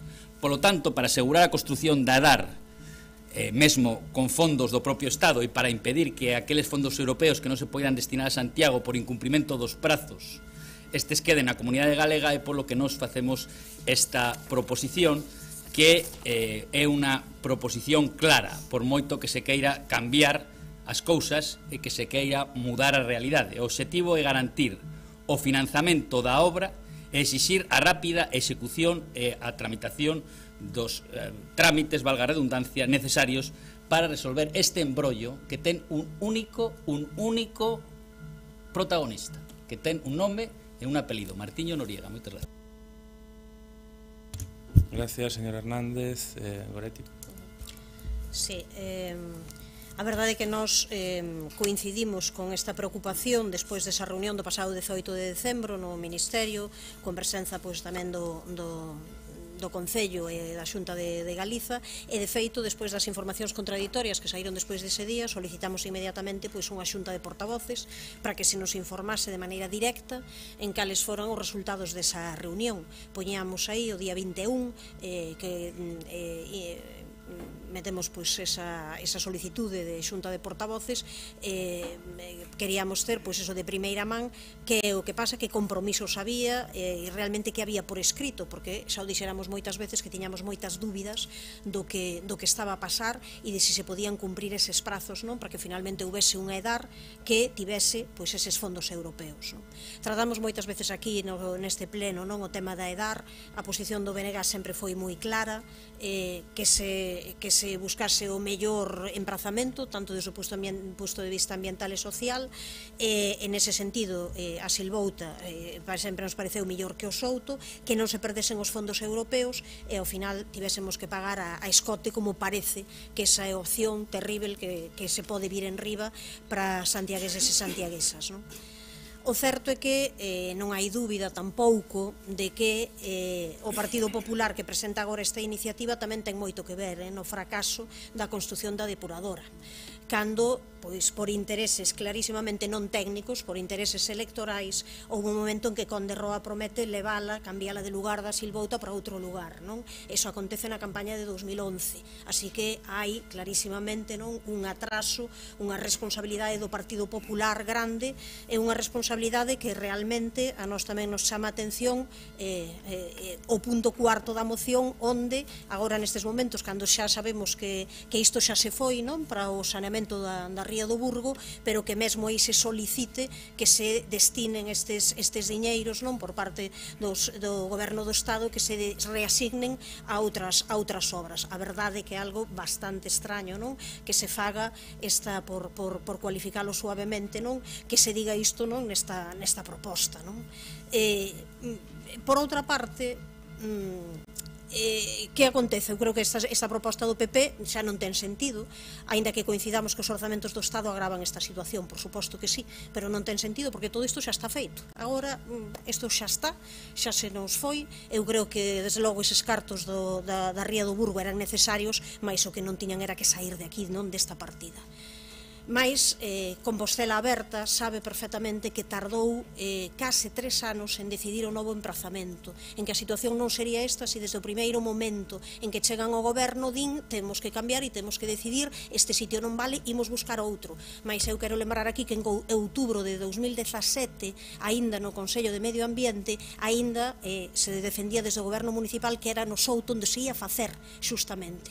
Entón, agora temos que decir, hai que ter en conta a historia, hai que sabela, hai que saber o que aconteceu, pero o que hai que preguntarlle, eu creo que o único que tiña sentido nunha proposición era dicirle a Compostela Aberta, agora que facemos? Agora pensamos que tras presentar ademais estes orzamentos que a verdade o que fan é desprezar Santiago e inclúen aí eses 65.000 euros para a depuradora, que o Estado se vai comprometer a buscar e a manter ese 60% do custo da depuradora, que poden ser pois máis de 30 millóns necesarios para isto. Parece, esperamos que sí, que sexa o Estado que nos solucione isto. Pois se esperan iso, que o poñan por escrito. Nós o que decimos é queremos velo por escrito, que non haxa pois ningún outro tipo, senón que nos digan realmente, non, se isto xa sucedeu agora, mentres tanto continuamos a verter ao SAR, continuamos a contaminar e continuamos a ter, despois dun ano en que se decide o novo emprazamento, en que podemos estar de acordo, máis sin ter nada. Agora, nestes momentos, non temos absolutamente nada. Non temos convenio, non temos proxecto, non temos fondos europeos. Entón, estamos nunha situación moitísimo peor que cando comezou este mandato, co tempo, como se sabe, correndo en contra de absolutamente toda a poboación de Santiago de Compostela, que o que xa está vendo é como finalmente vai ter que poñer ela directamente. Así que eu creo que tamén un pouco, creo eu, de autocrítica e de recoñecer que todo isto que se poñía en riba da mesa cando os grupos da oposición o facíamos, coidado que imos perder os fondos, era por algo, coidado que isto estáse vendo que non imos poder cumprir os prazos do ano 23, estábase vendo. Hoxe o alcalde acusábanos de miopía, non, aos grupos da oposición. Realmente, se algo se veu con todo este proceso é que Compostela Aberta foi ben miope en non ver que este era e a ser o resultado final. Desde logo un proxecto que parece moi complicado, que nestes momentos poidamos ter outra solución. En todo caso, corresponde ao goberno decirnos cal vai ser, cal é a folla de ruta de aquí para adiante. Paco. Gracias, señor alcalde. Bueno, o primeiro que diría, si se me permite, é que esta proposición que presenta o Partido Popular é de alguna maneira o epílogo do que os tres grupos da oposición levamos advertindo a Compostela Aberta durante xa máis de 3 anos e medio. É dicir, que estaban en risco, que tiñamos unha espada de Damocles para, por segunda vez, a perda dos fondos comunitarios para a construción e posta en marcha da EDAR. O certo é que esta semana é unha semana negativa para Santiago por dúas malas noticias. A primeira mala noticia foron o proxecto de orzamentos de 2019 do Estado para a nosa cidade, e a segunda mala noticia é o que xa parece prácticamente seguro, a perda deses fondos comunitarios. Da primeira, esperemos e traballaremos ata onde sexa posible para que os proxectos definitivos pois palíen a mala noticia que tivemos esta semana co proxecto, pero do segundo, efectivamente, o dixo agora a voceira do BNG, e do segundo, que facemos? É certo, insisto, que é a segunda vez que se perden estes fondos comunitarios. A primeira, a responsabilidade é do Partido Popular, o temos falado en varias ocasións neste pleno, fundamentalmente por unha decisión electoralista, lexítima, pero electoralista, na que tomou unha decisión o Partido Popular que foi levar a depuradora da Silvouta, onde había un estudo de impacto ambiental aprobado e con 3 sentenzas naquele entón que apoiaban aquele estudo de impacto ambiental, decidiu prácticamente algo máis dun ano antes, pois levala a outra ubicación que era o Souto. O Souto, a pesares de informes que hai no estudo de impacto ambiental, que é positivo, pero informes da propia Xunta de Galicia, concretamente a Dirección Xeral de Medio Ambiente, pois que manifesta as súas dúbidas con respecto á ubicación no Souto e plantexa a mellor ubicación na Silvouta. Polo tanto, os fondos de 2007 a 2013 se perderon, insisto, por esa decisión claramente electoralista do Partido Popular, e cando Compostela Aberta toma posesión en xuño de 2015, sorprendentemente, alo menos para o Grupo Socialista, pois asume, abraza e defende durante 2 anos e medio a solución que tivo dado o Partido Popular.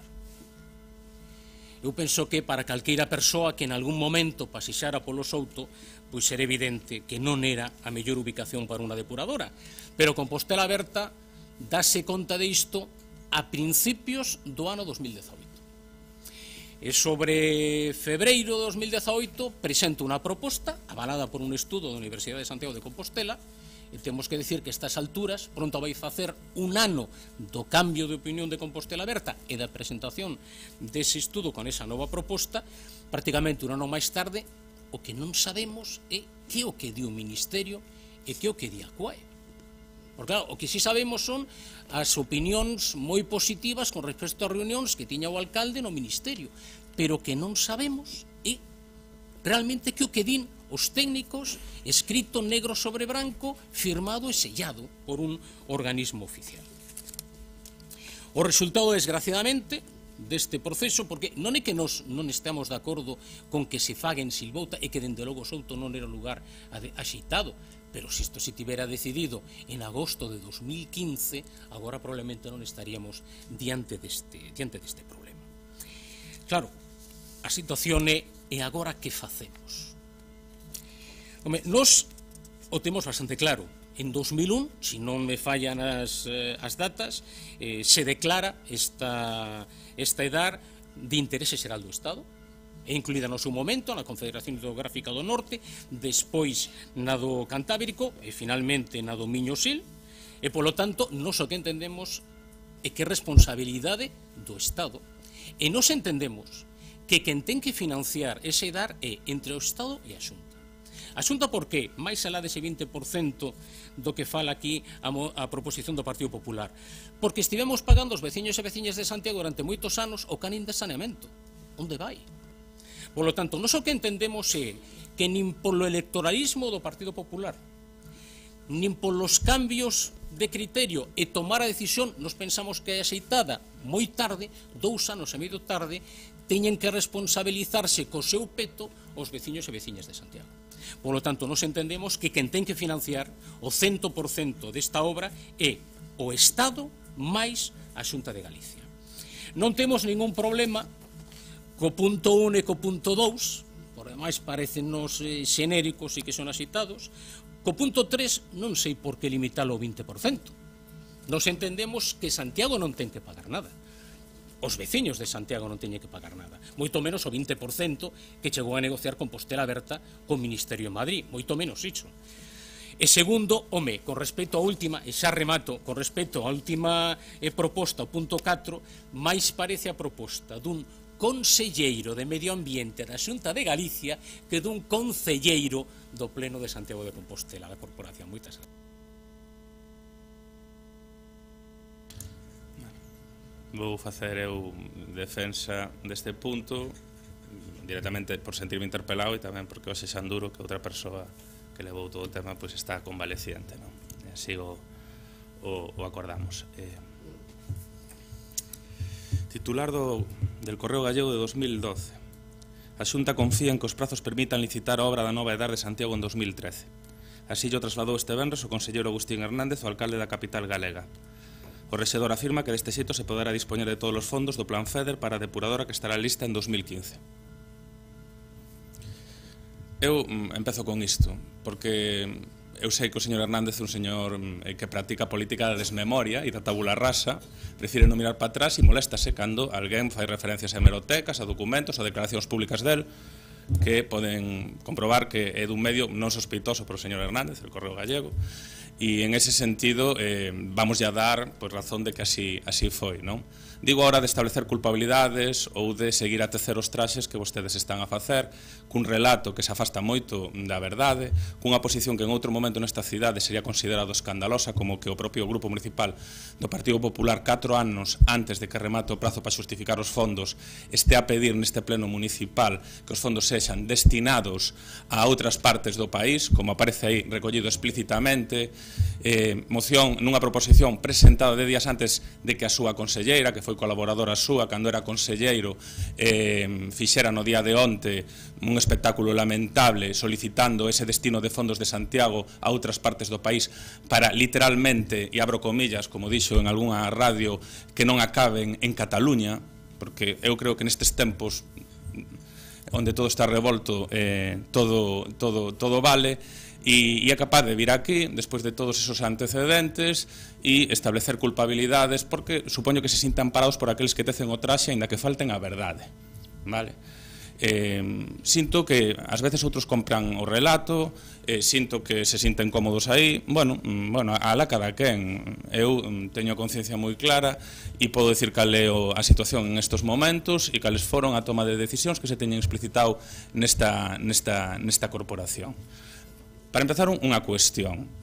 Incluso asumindo que o Concello teña que abonar un 20% da obra, incluso hasta estando de acordo con Paco Reyes que iso non ten acontecido en outras situacións, en outras edades, o Concello sempre vai a aportar ese 20% dunha obra de interese xeral que lle corresponde ao Estado impulsar, por iso de interese xeral, e na que o Estado é o motor principal na licitación e no impulso da obra con fondos propios. O mesmo a Xunta. Nin os fondos do Concello, nin os fondos da Xunta están vencellados, en este caso, a fondos europeos. O Estado aporta, poñéndonos no peor dos casos, un 60%, que intenta financiar con fondos europeos, en este caso deste ciclo que remata a xustificación antes de finais do 2023. Se non ten esos fondos europeos, vai ter que aplicar fondos propios. Na proposta de orzamentos, que non sei se viabilizará e na que concordo que é unha mala proposta de orzamentos para a cidade de Compostela, concordo ata co portavoz do Partido Socialista do Grupo Municipal de Compostela, dígalle aos seus compañeros de grupo que vayan retirando os tuits de apoio ao documento orzamentario e as declaracións despois da súa aportación, señor Reyes. Figura de xeito plurianual unha aportación do Goberno Central para a edar de Compostela to ano 2022 de máis de 30 millóns de euros. Figura aí. Non figura para esta anualidade porque, e logo vou co da Xunta de Portavoces, non figura para esta anualidade porque eu agardo que no mes de febreiro, ou antes incluso en xaneiro, porque levamos semanas traballando dende a reunión en Madrid, poida presentar en Xunta de Portavoces o convenio polo cal se vai a redactar o anteproxecto pola vía do diálogo competitivo e o inicio da tramitación ambiental reducida. Eso é así. Porque o que lle molesta ao Partido Popular é que co novo goberno houbera un cambio de posición do motor principal no Bran, depois de informar o presidente da Xunta, e ese goberno reiterara na xuntanza que houve en Madrid a súa posición a que agora se faga na silbouta con nova tecnoloxía e por fases, podendo salvar así parte dos fondos europeos, polo menos, porque temos a limitación do 2023. Pero está claro que a Xunta eso molestoulle moitísimo. E está claro que, independentemente de que despois eu informar o presidente da Xunta, adotou unha posición obstruccionista. E o colmo é que 4 anos antes de finalizar o período para xustificar, pida que os fondos vayan a outra actuación. Cuestión que non só ten que ser autorizada polo Goberno Central, que non confirmou que iba a autorizar que a totalidade dos fondos foran para outra actuación, senón, como vostede sabe, señor Hernández, pola Comisión Europea, pola Comunidade Europea. E iso é así. Pero a verdade aquí non importa. Logo queda un segundo turno e o direi. Aquí o que me parece lamentable é que vostede este a pedir que os fondos europeos de Santiago vayan a outra actuación, sabendo que o Goberno Central mantén a súa aposta pola silbouta con nova tecnoloxía nunha actuación de menor impacto, menor custo que o Souto, máis dun 20%, eso non o poñerá en cuestión porque se dixo na reunión en Madrid, e iso son datos oficiais da COES, e con un proceso, eu creo que bastante máis razonable de cara a solventar un problema estructural que está dende a época de Isabel Tocino nesta cidade. Entón, bueno, isto é o que hai, e logo seguiremos na segunda quenda. Outra cousa é que interese escoitalo, porque o traxe xa está feito. E as actitudes da Xunta son, cando menos, impresentables.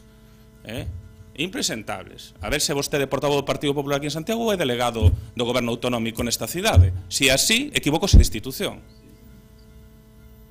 Segunda quenda, Agustín. Sí, creo que tiña algo máis de tempo. A verdade, señor alcalde, que vostede ten alguna obsesión. É curioso, supoño que, non sei, como vostede din que é médico, fará un análise nesa perspectiva da obsesión que ten vostede ao respecto da conselleira, deste humilde portavoz ao respecto de que somos capaces de influir no goberno de Madrid, de Podemos, máis o Partido Socialista para que muden uns fondos. Mire, non falte vostede a verdade. Primeiro lugar, a conselleira non pide a retirada dos fondos da depuradora de Santiago. O que din a conselleira e é a súa obriga, é que antes de que eses fondos non se poidan gastar en Santiago, se gasten en alguna actuación en Galicia. Si vostedes foran un goberno competente, poderían ser gastados, por exemplo, no colector do Sarela. Pero vostedes probablemente non saiban ni como está a tramitación do colector do Sarela. Probablemente non saiban iso. E, polo tanto, non falte vostede a verdade, señor alcalde. Nos o que decimos aquí é que no caso de que non se poidan destinar eses fondos a depuradora de Santiago, se destinen a unha actuación en Galicia. Creo que eso demostra unha vocación de capitalidade da comunidade autónoma. Mire, quen decidiu de forma irresponsable, eliminar e liquidar un proxecto foi vostede. Quen solicitou en Madrid, quen está a solicitar en Madrid a anulación da declaración de impacto ambiental son as mareas de Podemos, supoño que mandadas por vostedes. Pero, por certo, fai un ano que eses mesmos compañeros de vostedes de Madrid solicitaron a inmediata execución de Adardo Souto. Por certo, alcalde, se vostede é tan riguroso e sabe sumar, que é curioso, o que suma as 4 anualidades que aparecen nos orzamentos do Estado para a depuradora de Santiago é exactamente o orzamento da depuradora do Souto. E segundo, alcalde, non diga vostede que a depuradora na Silvouta é un 20% máis barato. Mire, cando vostede fala en termos médicos, eu calo porque, bueno, sei que vostede pasou pola facultade.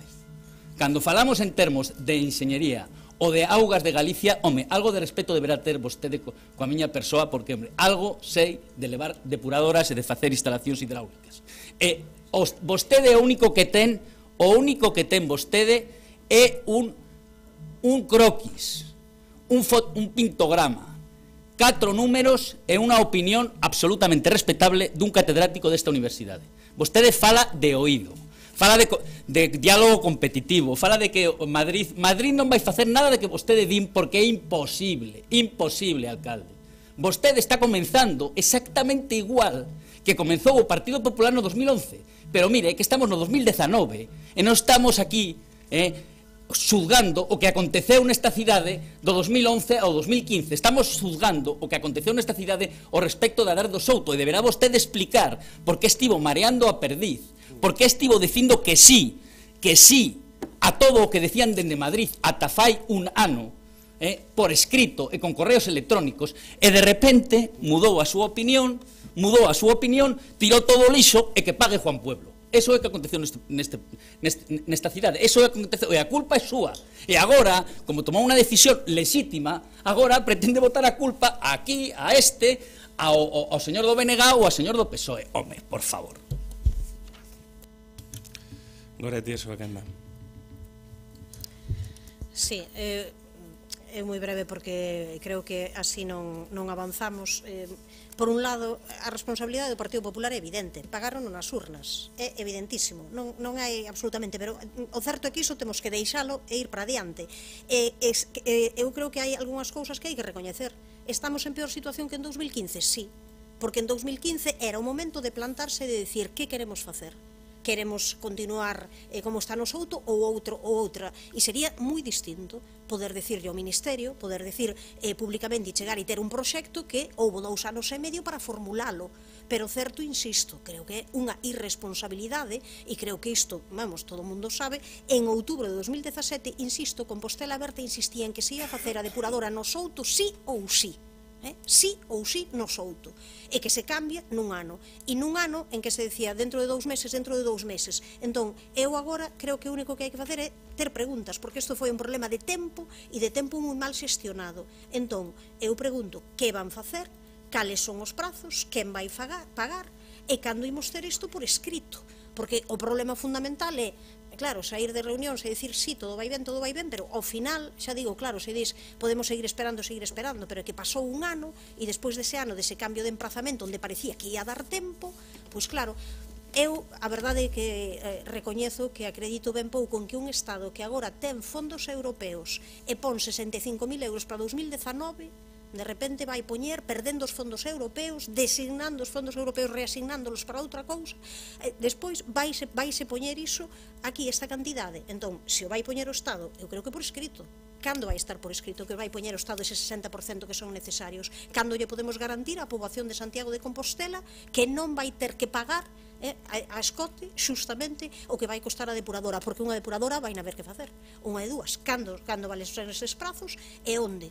E eu creo que, claro, xa non se pode agardar máis, porque isto, insisto, sempre esta xestión é unha cuestión de tempos e, claro, eu creo que paciencia tivo abonda a poboación de Santiago con este tema, creo que abonda, pero queremos algo por escrito, sí. En todo caso, había tempo suficiente de informar da Xunta de Portavoces se quere ter transparencia, pois de decir, vaise facer isto e vaise convocar nestes momentos e vai cesar toda esa información. Pero eu insisto en que por escrito, porque do resto, moi pouca fiabilidade, moi pouca credibilidade ten.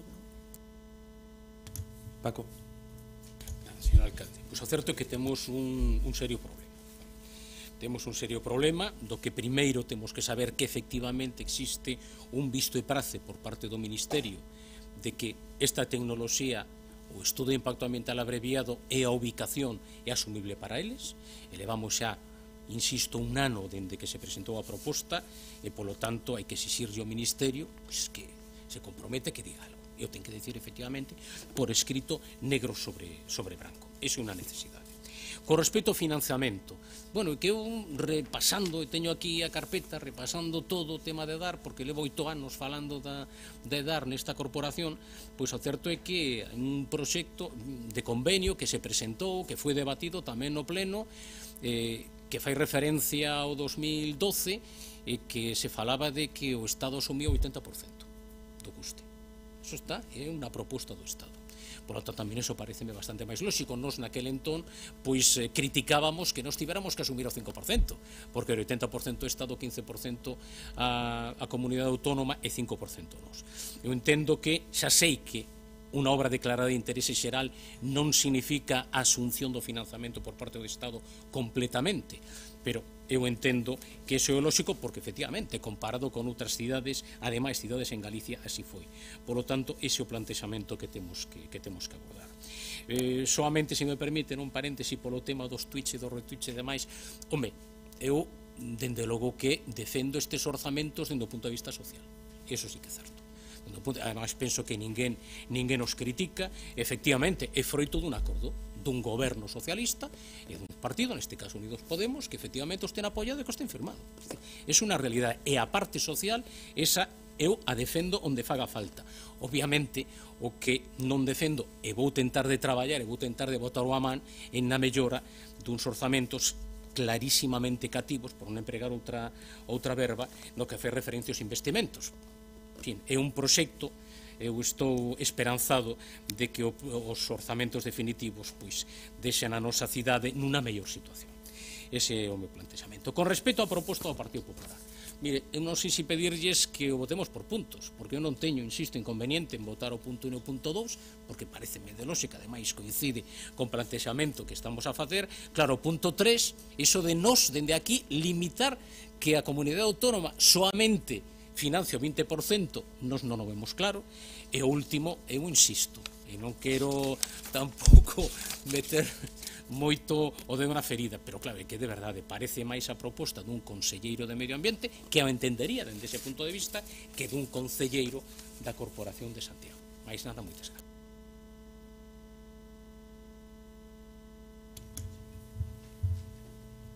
Cando nos chegamos, había dúas ubicacións, unha na Silvouta nun lugar diferente a ubicación da actual EDAR e outra a do Souto. No caso da Silvouta, nun lugar diferente a da actual EDAR, recibimos unha sentencia judicial que anulaba o estudo de impacto ambiental. Non había proposta alternativa como a que fixemos hai un ano, porque non había tecnoloxía que pudera permitir un proceso de transición no lugar da actual EDAR para chegar a unha depuradora con menor impacto, menor ocupación e menor custo. E o do 20%, señor Hernández, non mo invento, foi na reunión dato de Aquaes, que se calculaba como mínimo un 20% máis barata a opción da silvouta que está a propor o goberno municipal. Vale? Non mo invento, que non lle informen os seus informantes solo das cuestións que lle gustan, que lle informen de todas, porque non poño en dúbida que vostede é un bo enxeñeiro, non me interrumpa, non poño en dúbida que vostede é un bo enxeñeiro, pero que lle digan a verdade, porque estes datos eu non mos invento, vale? Goretti, non hai que pagar a escote, é unha obra de interés xeral, poñéndonos no caso de que o goberno central asuma o 60% ou financia con fondos europeos ou con fondos propios. Logo están as partes da Xunta e están as partes do Concello. As partes da Xunta e as partes do Concello. Eso é así. Eso é así. E logo, non me confunda, señor Hernández, porque teño que ir a noticia oficial da página web da Xunta, onde ponga: a Xunta solicita ao Ministerio que destine ao delegado da Ría do Burgo os fondos europeos que non se poden investir na Edar de Santiago no prazo obrigado. O anuncio oficial da web da Xunta. Entón, non me confunda. Eu xa sei que o traxe, como vostede o ampara, e ampara non a verdade, senón o que vostede quere colocar, non me confunda dicindo que a cuestión é que eu me estou inventando que a Xunta, que o Ministerio... Non, é unha petición da Xunta a 4 anos para que remate o prazo para xustificar os fondos.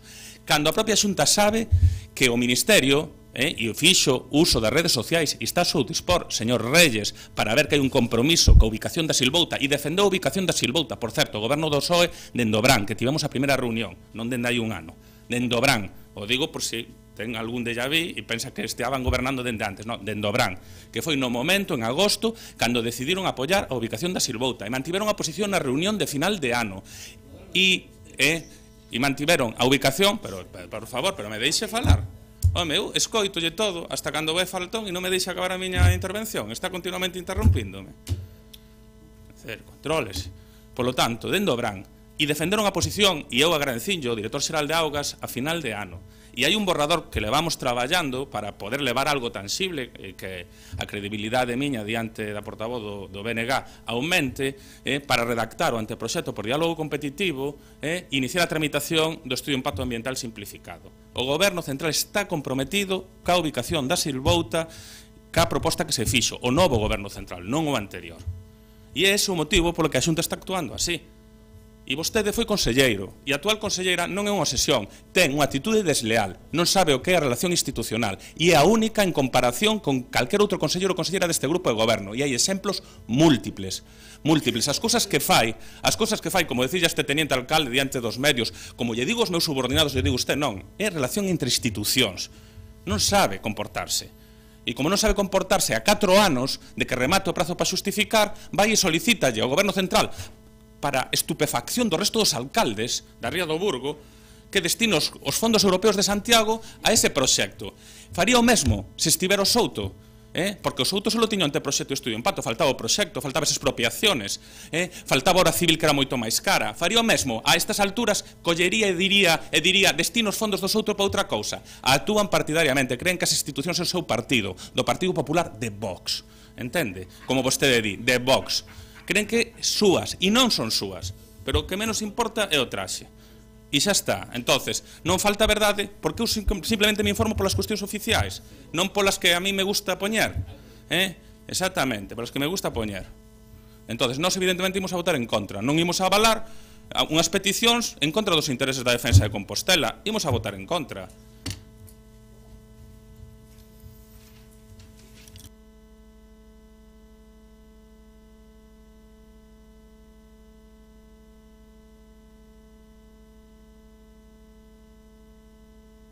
Nos imos a votar en contra da iniciativa no seu conxunto e, total, non imos a facer diferenciación.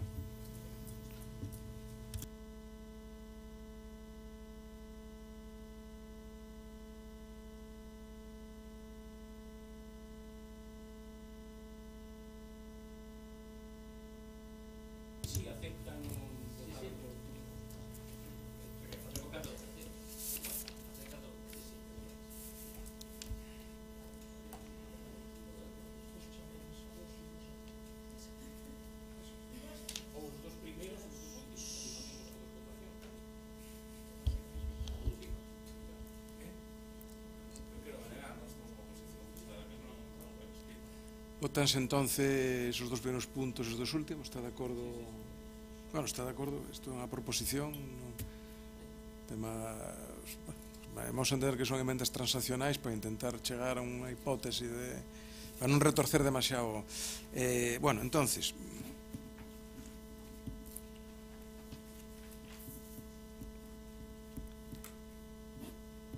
votos a favor destes dos primeiros puntos desta proposta. Votos a favor. PSOE, PP.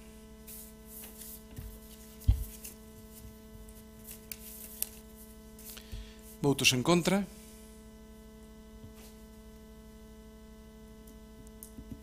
Compostela Aberta. Abstencións. PNG.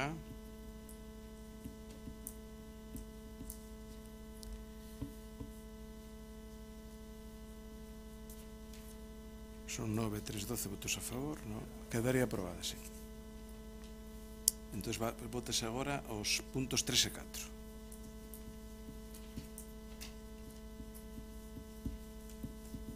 Votos a favor destes puntos 3 e 4. Grupo Popular. Votos en contra. Compostela Aberta.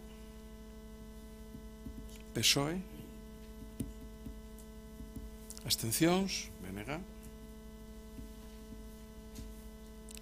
Entonces estes puntos quedarían rexeitados. Quedarían aprobada a moción os puntos 1 e 2.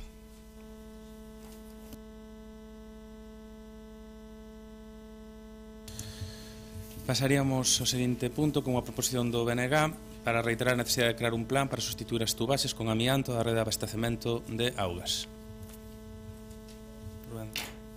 Sí, moitas gracias, señor alcalde. Eu vou intentar de facer unha defensa breve porque realmente isto xa está plantexado no ano 2016 a través dunha moción do noso grupo que o que solicitaba o goberno municipal pois era elaborar un plan de sustitución pois das tubaxes de fibrocemento na rede de abastecemento de auga potável e o compromiso da eliminación pois de calquera outro produto relacionado co amianto, non? Naquel debate o concelleiro Sanduro, que hoxe non nos pode acompañar, aportaba datos pois moi clarificadores ao respecto, non?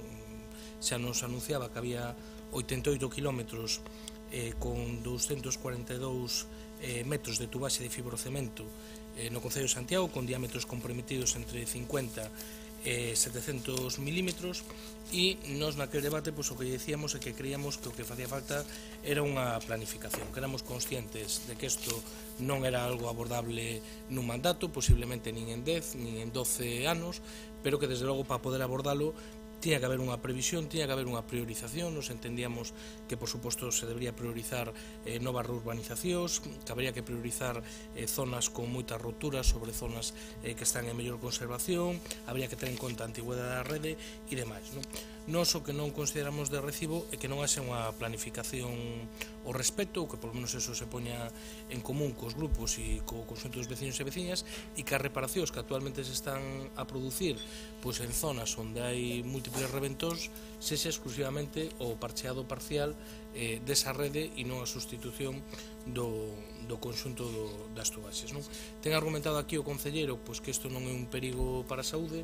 Eu discuto iso, sobre todo cando hai roturas, non? Sobre todo cando hai roturas, e desde logo é lógico que cree alarma social. No Estado español iso está prohibido desde hai moitísimos anos, a nivel europeo hai múltiples directivas ao respecto, e por lo tanto nós non pedimos que un investimento pois, que sería de bastantes millóns de euros pois, abordar todo isto de golpe pois, se faga nun único ano, pero que sí que pedimos é que haxa unha planificación, unha priorización, e que podamos ter un horizonte de decir, pois, dentro de 15 anos Santiago pois, non terá ningún tubaxe de fibrocemento polo que circule auga que poden beber os veciños e veciñas de Santiago. Gracias, Rubén. Paco. Pois efectivamente, comentaba o concelleiro do Bloque Nacionalista Galego que efectivamente o perigo fundamentalmente cando se producen as roturas é cando se ten que traballar no vaciado e na reposición, no recheo dos tubos que a súa vez, particularmente aqueles que son de fibrocemento, pois teñen tendencia a facer unas novas roturas, non?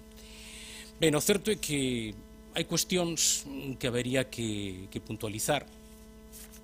A primeira cuestión que habería que puntualizar é que, a verdade é que os puntos críticos son coñecidos, se ten debatido isto xa neste pleno, e, polo tanto, a verdade é que levamos 3 anos de retraso, non, para a actuación nestes puntos críticos. Estou pensando en Ferrero Rosendo Salvado, estou pensando no Polígono de Tambre, no Espírito Santo, estou pensando en Vite, e, polo tanto, o que hai que facer é resolver eses puntos, comenzar por eles, non? Non está mal que se lle faga caso de cando en vez o que se fala aquí no pleno, non? Non está mal. Poñería o exemplo do diagnóstico dos muros de Fontiñas, por exemplo, non? O que tamén gustaríame plantexar é como se vai pagar. Porque, claro, estamos falando dunha rede de saneamento, dunha rede de abastecemento de auga, e, polo tanto, isto eu penso que afecta tamén a unha comisión que se ten creado para tratar unha cuestión como é a municipalización. O digo porque, por exemplo, se non lembro mal, no Concello de Pontevedra se ten acadado recentemente unha nova concesión na que hai un compromiso da concesionaria de investir en 5 anos, se non lembro mal, 50 millóns de euros precisamente para o cambio destes tubos. Por lo tanto, este é un tema que entendo que tamén esa comisión se debería falar. E por último, e perdón, porque debería ter comenzado por isto, e xa remato, transmitir o noso desexo de pronta recuperación ao concelleiro Xanduro. Moitas gracias, Paco. Agustín. Sí, ben, a verdade é que estamos ante unha das cuestións en relación co servizo de abastecemento e saneamento que poderíamos cualificar de urxentes, importantes e necesarias. Estamos tamén ante a constatación da forma de actuar deste goberno, que é certo que se move entre o cero e a nada, non? Porque hai unha comisión de seguimento do servizo creada na Xunta de Goberno, hai esa comisión, ese análise que está comezando de xeito digital pola empresa escollida para analizar a mellor forma de xestionar o servizo de abastecemento e saneamento.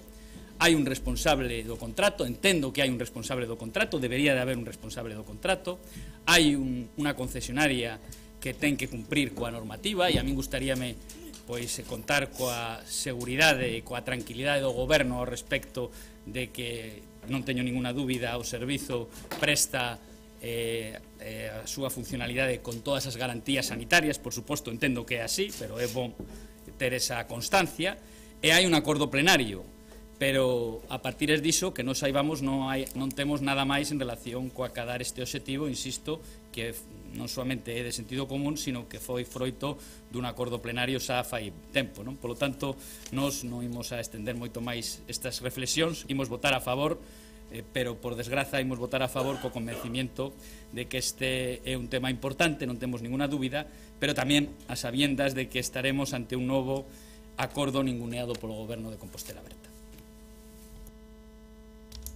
Bueno, moi boa tarde a todos compañeiros e compañeiras de corporación.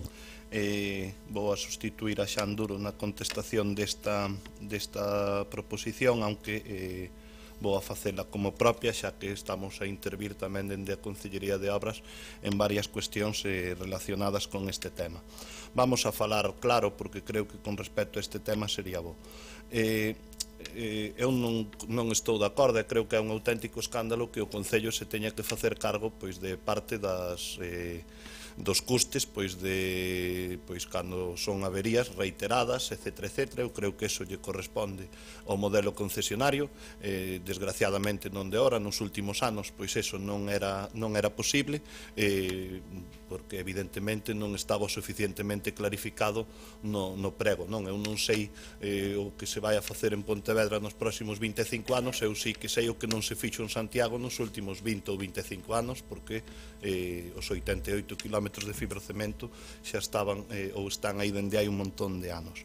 O que me urxe agora e por eso nos puxemos en marcha hai unha serie de puntos que teñen unhas averías reiteradas e continuas, e acordamos con Viacua que dende Obras nos faríamos cargo da obra civil e eles se farían cargo da colocar personal e de colocar tubería. Nestes días, nestas semanas pasadas e nas vindeiras semanas xa se está a traballar en Salgueiriños de Arriba, vamos tamén a actuar en varios puntos que xa temos diagnosticados como que nos dan roturas ou que dan roturas reiteradas por fibrocemento, pois de maneira colaborativa entre a concesionaria de augas e o servicio de obras, pois iremos afrontando pois bastantes tramos que vai a permitir pois a reducción, por un lado, é o máis importante do número de averías en moitísimas zonas e, por outro lado, garantir pois a calidade. Con respecto a como se debe de abordar o problema de maneira estrutural, eu creo que é o orixe tamén un pouquiño desta moción. Evidentemente, eu coincido con Paco, é un tema que vai haber que abordar no que ten que ver co futuro, co futuro modelo de xestión de auga, e logo pois tamén estáse a traballar pois en poder acceder a fondos a través do Ministerio de Transición Ecolóxica, pois o que me transmiten é que se está a traballar pois na procura de incluir pois en posibles líneas de financiación a sustitución de toda a liña de fibrocemento. Agora, nin antes nin a corto plazo o Concello dispón de fondos para abordar esta actuación. Segundo, eu creo que hai unha discrepancia sobre moitos tramos de quen ten que debe de abordar, si o Concello ou a concesionaria, este tipo de actuacións. En todo caso, chegouse a un acordo para que abordar alo menos as zonas e os puntos máis sensibles, e habrá que reanualizar e facer un plan de obras para os vindeiros anos que poida afectar a totalidade da rede. Mais nada e moitas gracias. Rubén. Sí, moitas gracias, señor alcalde. Eu, despois de escoitar a intervención do concelleiro, que creo que foi moi correcta, reafirmoume máis na necesidade de ter esta planificación. Por que digo isto? Porque posiblemente eses 88 kilómetros de fibrocemento pois non se cambien por menos de cerca de 20 millóns de euros, non? Por lo tanto, nun orzamento dun concello pois que ronda os 100 millóns de euros, pois é evidente que eso non é abordable nin nunha anualidade, nin en 2, nin en 3, nin en 4, nin posiblemente en 10, non? Punto número 1. E, polo tanto, o que creo que ten que haber é planificación, e esa planificación o que ten que facer, sobre todo, é marcar cales son os criterios de priorización. Por que ámbitos vai actuar primeiro o Concello? Segunda cuestión, eu podo entender que haxa discrepancias a respecto quen ten que asumir iso, vale? E unha cuestión, pois que certamente agora haberá un debate longo, supoño, e tendido sobre o futuro modelo de xestión das augas no termo municipal de Santiago, non? En calquera caso, precisamente polo que comentaba o señor Peña, si se están buscando, que é o correcto, vías de cofinanciamento ou de financiamento directo de sustitución da rede de fibrocemento, canto antes teñas unha planificación de como, cando, pois se chegan eses recursos, pois automáticamente te pos a traballar, non? Eu o que creo que é importante é dar unha orientación xeral á cidadanía. A nos chegarnos queixas, por pôr un exemplo recente, non? No Carme do Abaixo. No Carme do Abaixo reventaron 20 veces polos mesmos sitios, e o único que se fixo foi reparchear nas zonas onde reventa a tubaxe. Eu estou convencido de que en moitos puntos onde non se actuou de xeito estrutural cambiando todo o tubaxe, saiu máis caro para o Concello ou para a concesionaria, e ao final para os veciños e as veciñas, a reparación parcial que levantar toda a rúa e cambiar as tubaxes, non? Por tanto, eu creo que nesa priorización, pois evidentemente, que hai que priorizar?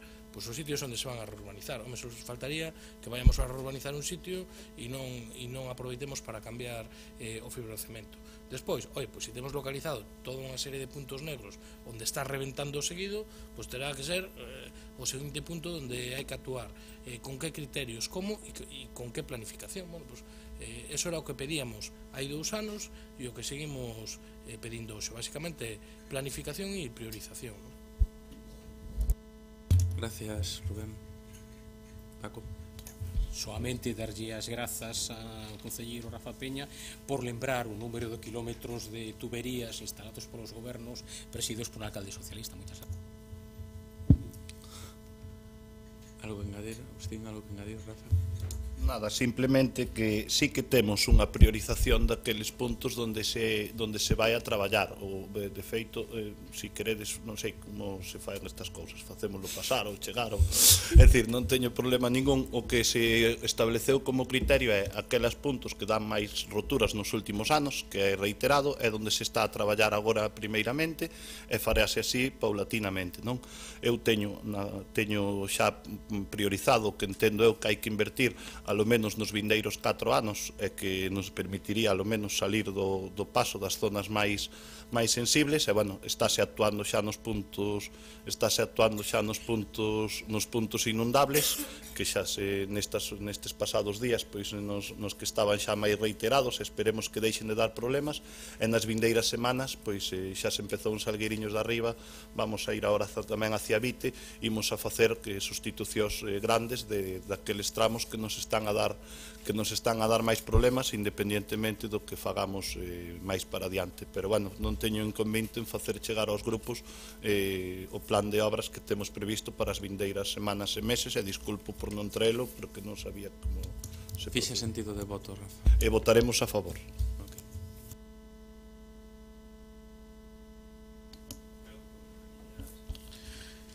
Si, unanimidade. Pois unanimidade.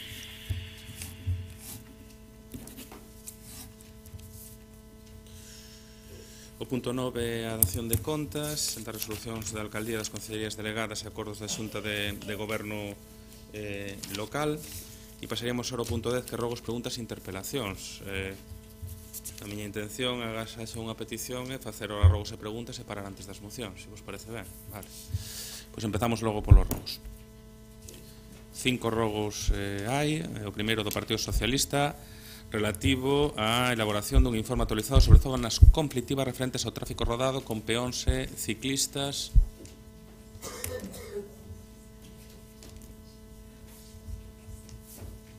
Paco.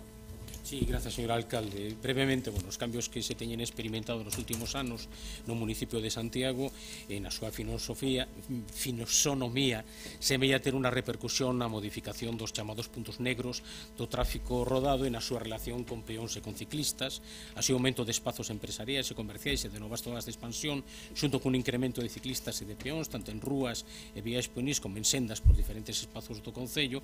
Non se obriga a contar con plan de mobilidade que atenda as novas necesidades, sino tamén a contar cun mapa actualizado das zonas conflictivas no que a tráfico rodado con peóns e ciclistas se refire, máis aló do xa reclamado plan mellora dos pasos de peóns e sinalización para evitar os atropelos frecuentes en diferentes puntos de cidade que xa se ten tratado neste pleno. Polo tanto, facemos o seguinte rogo, que o Goberno Municipal elabore un informe actualizado e presente para o vindeiro pleno do mes de febreiro sobre puntos negros de accidentes e incidentes entre conductores, conductoras, peóns e ciclistas no Concello de Santiago de Compostela, que non só este baseado en feitos rexistrados, senón que incorpore factor de probabilidade por distintos elementos a ter en consideración, así como que avalíe a situación dos mesmos. Moitas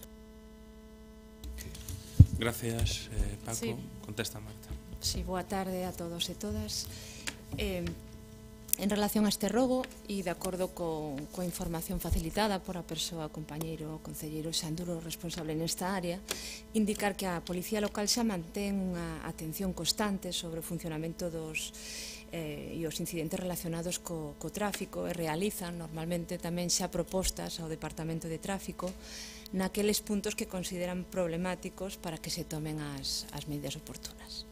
Moitas grazas. Gracias, Marta. Logo estaría un rogo do Partido Popular para a limpeza e condicionamento do lavadoiro de Conxo de Abaixo e do camiño que conecta coa glorieta da SC20. Pepa. Grazas, alcalde, boas tardes, compañeiros e compañeiras. Non é a primeira vez que este grupo municipal presenta unha iniciativa sobre afronto ao lavadoiro público de Conxo de Abaixo, o igual que o ten feito con outras a título individual e outras con carácter xeral, conscientes da importancia de preservar este patrimonio cultural, a pesar da indiferencia coa que ven actuando o goberno local a este respecto. No caso deste patrimonio público radicado en Conxo de Abaixo, a iniciativa anterior presentada hai máis de un ano para a súa limpeza e acondicionamento, o concelleiro responsable de Medio Ambiente afirmou de forma tallante que o que se solicitaba daquela está feito desde o principio da semana. Como se pode apreciar nas fotografías que asuntamos, a limpeza que se levou a cabo foi superficial e parcial sin continuidade no tempo, sin incluir nin a reposición da auga na fonte no lavadoiro, nin un mínimo acondicionamento dun contorno tal como se solicitaba expresamente na iniciativa, e todo eso a pesar da súa profunda degradación, pola presencia de vellos materiais de obra que permanecen acumulados no lugar, excedentes de algunha actuación anterior nas proximidades. A maiores desta situación, na actualidade do camiño que conecta esta zona do lavadoiro coa glorieta da SC20 en Conxo, discurren paralelo o trazado de vial de alta capacidade, atópase enchido de maleza en malas condicións, dispoñendo dun pequeno carreiro para o tránsito peonil a pesar da súa utilidade para a mobilidade da zona.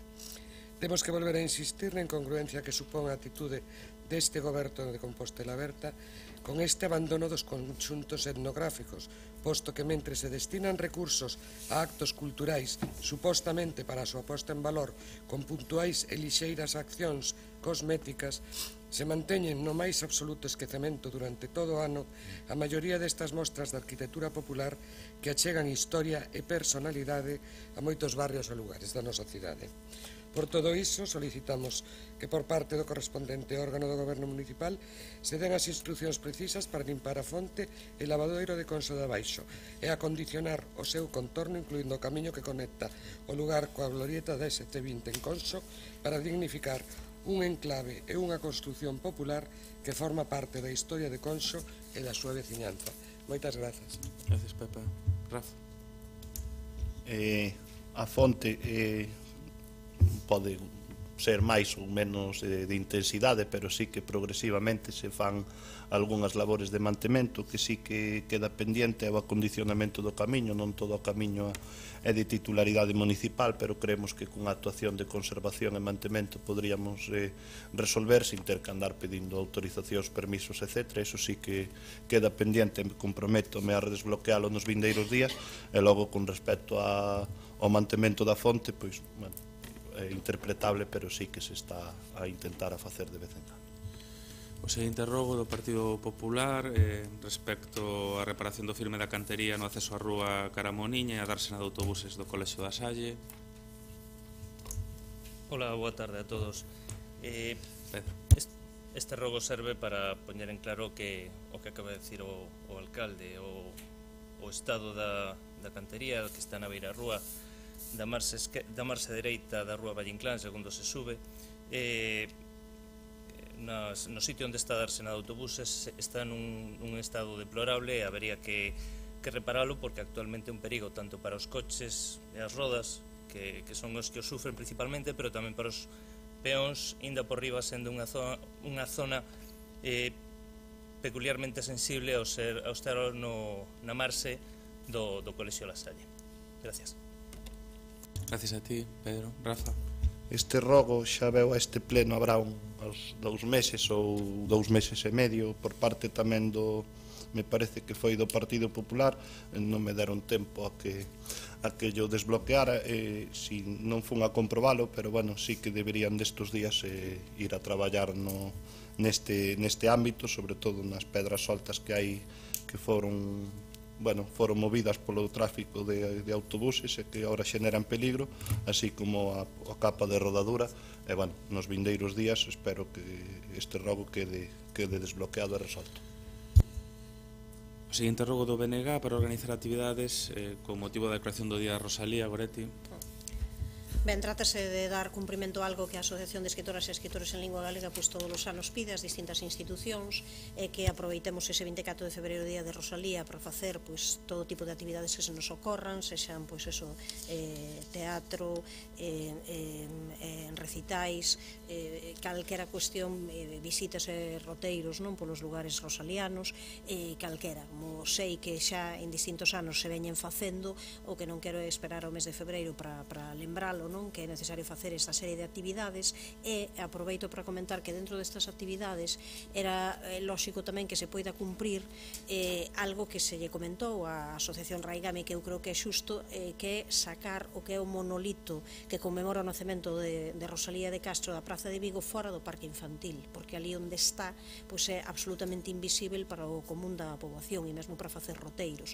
Había un compromiso cando o alcalde visitou justamente a zona de que ia poder sair fora justamente dese parque infantil para que quede nunha zona onde se poida, pois eso, ver, facer roteiros e demais, mais o monolito continúa dentro do parque infantil nun lugar, a verdade, moi pouco accesible, non?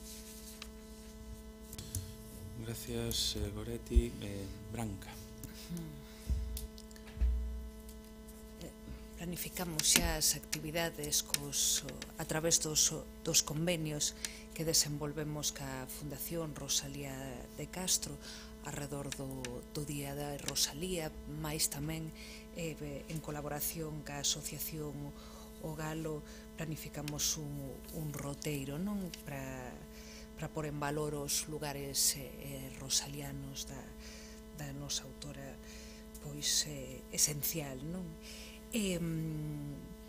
Estamos en contacto tamén cas asociacións do Ensanche e de Conxo en relación a como integrar o espazo que está sinalando, non, a casa na que naceu Rosalía, no que é a Rúa de Vigo, que é o lugar que te refires, que era a entrada de Conxo, non, no momento do nacemento, e ademais de sempre efectivamente participar, non, en todos os recitais e nos actos de homenaxe que penso que en Santiago son centrais todos os anos e que o Concello e todas as institucións pois participamos este ano tanto dende a Fundación Rosalía de Castro, que mantemos unha interlocución constante, pois queremos introducir na propia programación do Día do Rosalía, comenzar aí no que fora a casa onde naceu Rosalía e pôr en valor ese espazo en colaboración cas asociacións de veciños do Ensanche e de Conxo. Nada máis. O último rogo é do Partido Popular para a reposición de pavimentos danados nas beiras rúas do Doutor Teixeiro. Pepa. Gracias, boas tardes de novo. E aínda que vai o rogo para o Doutor Teixeiro, vou empezar polo parque situado na Praza de Galicia, que chamoume tamén bastante a atención. O parque que está situado na Praza de Galicia é un lugar de esparcimento e xogos moi frecuentado polos veciños e nenos do Ensanche. O seu arredor o circunvala unha beira rúa que se atopa nun estado lamentable. Pezas levantadas, buracos e demais desperfectos que converten o acceso dos cidadáns nunha carreira de obstáculos en un importante problema de accesibilidade. Agora vamos á Rúa do Doutor Teixeiro, que arranca desa praza, que confluye coa Rúa de Montero Ríos e máis adiante coa de República del Salvador. Nestes dous tramos aprecianse varias pezas de pavimento das beiras rúas quebradas, como tamén se ven nas fotografías, o que dificulta a circulación peonil, constituindo un elemento de inseguridade viaria polas irregularidades de nivel e a inestabilidade do firme que ocasionan. Polo menos hai unha dúcia de pezas partidas e inestables situadas xusto en zonas de acceso a populares establecimientos comerciais de moda e de alimentación, a ambos lados da rúa, que a diario resisten unha gran afluencia de clientes, lo que incrementa o considerable tránsito de persoas por esta rúa tan céntrica. Consecuencia desta situación, prodúcese un alto risco para a integridade física dos cidadáns, como demostran as varias caídas e tropezóns que se teñen producido nesa área. Polo anterior, facemos o seguinte rogo, que por parte do correspondente órgano municipal se adapten as medidas pertinentes para a urxente reposición das pezas de pavimento deterioradas nas beirarrúas da Rúa Doutor Teixeiro, así como a reparación da que está todo ao redor do Parque da Praza de Galicia. Moitas gracias. Gracias. Aquí é certo, bueno, escoítase. Sí. Con respecto á actuación que propón Pepa relacionado ao redor da praza do Parque de Galicia, para min ten máis prioridade incluso que o de Doutor Teixeiro, ademais de sellar as losas que se levantaron. Xa fixemos un sellado do outro lado habrá uns meses, que tamén estaban soltas, e agora quere aproveitar esta actuación porque os pasos de peóns de toda a plaza non son accesibles. Entón, quería aproveitar a actuación para facer accesibles todos os pasos de peóns, así como sacarlle un cacho de parque arriba para que poida pasar unha cadeira de rodas, etc. Está valorado, bueno, en torno a uns 15-20 mil euros, entón, pois, por eso quedou ese cachiño aí preparado, porque se vai facer nunhas semanas. Con respecto ao Dr. Teixeiro, xa me costou máis atopalas, pero ao final sí que as atopei. Bueno, pois, estánse empezando a deteriorar, moitas delas son por un mal uso, porque suben os baldosas normalmente, porque se suben os coches encima, pero bueno, mandei que lle deran un repaso a toda a rúa, xa non especifiquei, pasei literalmente a brigada o que nos pasastes, e que xa lle deran un repaso a toda a rúa sin piedad. Vale. Ou con piedad. Mira, pasamos as preguntas da resposta oral do Pleno. A primeira do Partido Socialista sobre queixas relativas á prestación de servicio de axuda no fogar. Mila.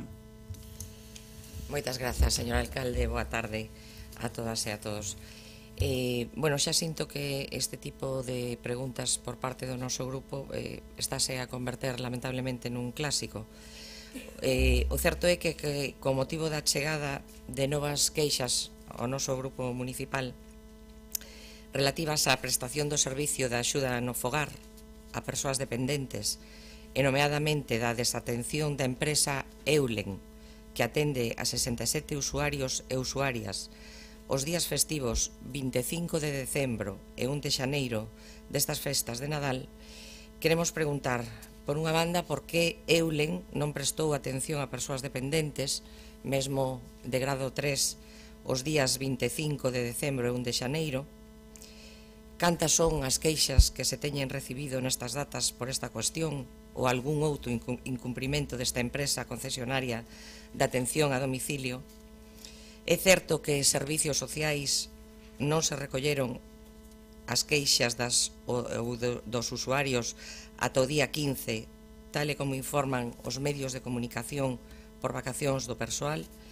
E por último, bueno, xa digo, como isto estás a convertir nun clásico, que ten pensado facer o grupo de goberno ante os constantes incumprimentos denunciados por empregadas e usuarios e usuarias pola prestación deste importante servizo, toda vez que xa anunciaron hai tempo a apertura dun expediente á empresa Eulen? Moitas grazas. Gracias, Mila. Concha. Bueno, boa tarde de novo, Mila. Bueno, sempre unha pregunta, sempre unha oportunidade para unha resposta, pero obviamente esta pregunta podíase trasladar aos servizos técnicos do Concello de Santiago de Compostela, concretamente á Xefatura de Servicios Sociais. Eu traslado ya e elabora este informe que che paso, pero vou a responder verbalmente. Bueno, primeiro, os datos que contén a pregunta son extraídos da prensa e obviamente non se corresponde ca realidade. O lote que atende Eulen atende 107 persoas, non 67. A principio do mes de decembro, todas as empresas prestadoras de servizos contactan cas persoas usuarias e familiares para organizar a prestación de servizo en días festivos, indicando quen renuncia á prestación ou quen quere algún tipo de modificación, co obxectivo non só de atender ás necesidades que presentan as persoas, senón de organizar os descansos e vacacións do persoal. No mes de decembro é festivo 6, o 8, 25 e logo o 1. Bueno, en concreto, o día 25, que pregunta usted, 53 persoas renunciaron á prestación. E o día 1, 55. A familia que refire esa nota de prensa que usted utiliza manifestou a súa renuncia á prestación de servicio nos días festivos do mes de decembro.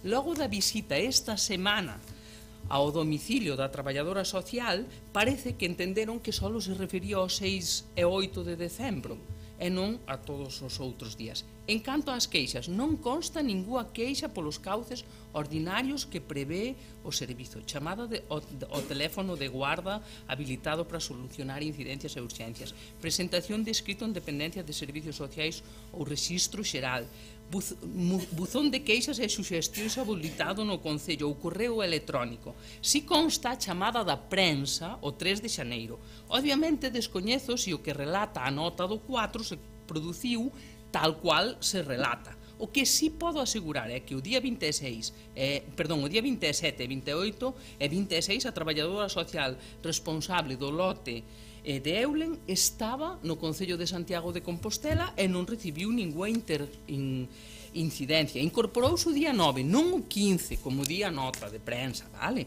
E na semana seguinte, o mesmo día 3, non estaba esta traballadora social, estaba outra traballadora social responsable da atención e seguimento do servicio de axuda no fogar. E tamén estaba a xefa de servizo que organizou as vacacións das dúas traballadoras para que nunca quedara descoberto a atención deste servicio. Tamén estaba a concelleira o día 4, hombre, recibiu unha chamada dunha persoa relatando o mesmo que relataba a prensa e dicindo que era veciña da familia e atendeuna. Falei directamente con ela. Bueno, como lles digo en cada pleno que o preguntan, o goberno, cando multiplicou o SAF, tamén o multiplicou o persoal responsable dos lotes. É un programa de xestión para o seguimento da prestación do servicio. Vale, facémolo sempre, manteñen sustancias quincenais, comparten carpeta de incidencia e teñen un teléfono de contacto directo. E si, temos realizado un requerimento de información á empresa para documentar e comprobar posibles incumplimentos, porque o expediente non o abre porque lle dé a gana a concelleira ou porque o solicite un xornal, senón porque hai que documentar os incumplimentos. E aí teis máis complida información. Pero diches a información por escrito tamén. Claro, pero como me preguntaron aquí, respondí tamén. Vale, pues podemos Soy ir profe, cumpliendo vale. o tempo. Sí, tes un minuto, se queres. Unha cuestión de orden, simplemente solicitar que ese informe sexa facilitado ao resto dos grupos tamén. Sí, home, sí. Supoño que non hai problema. Sí.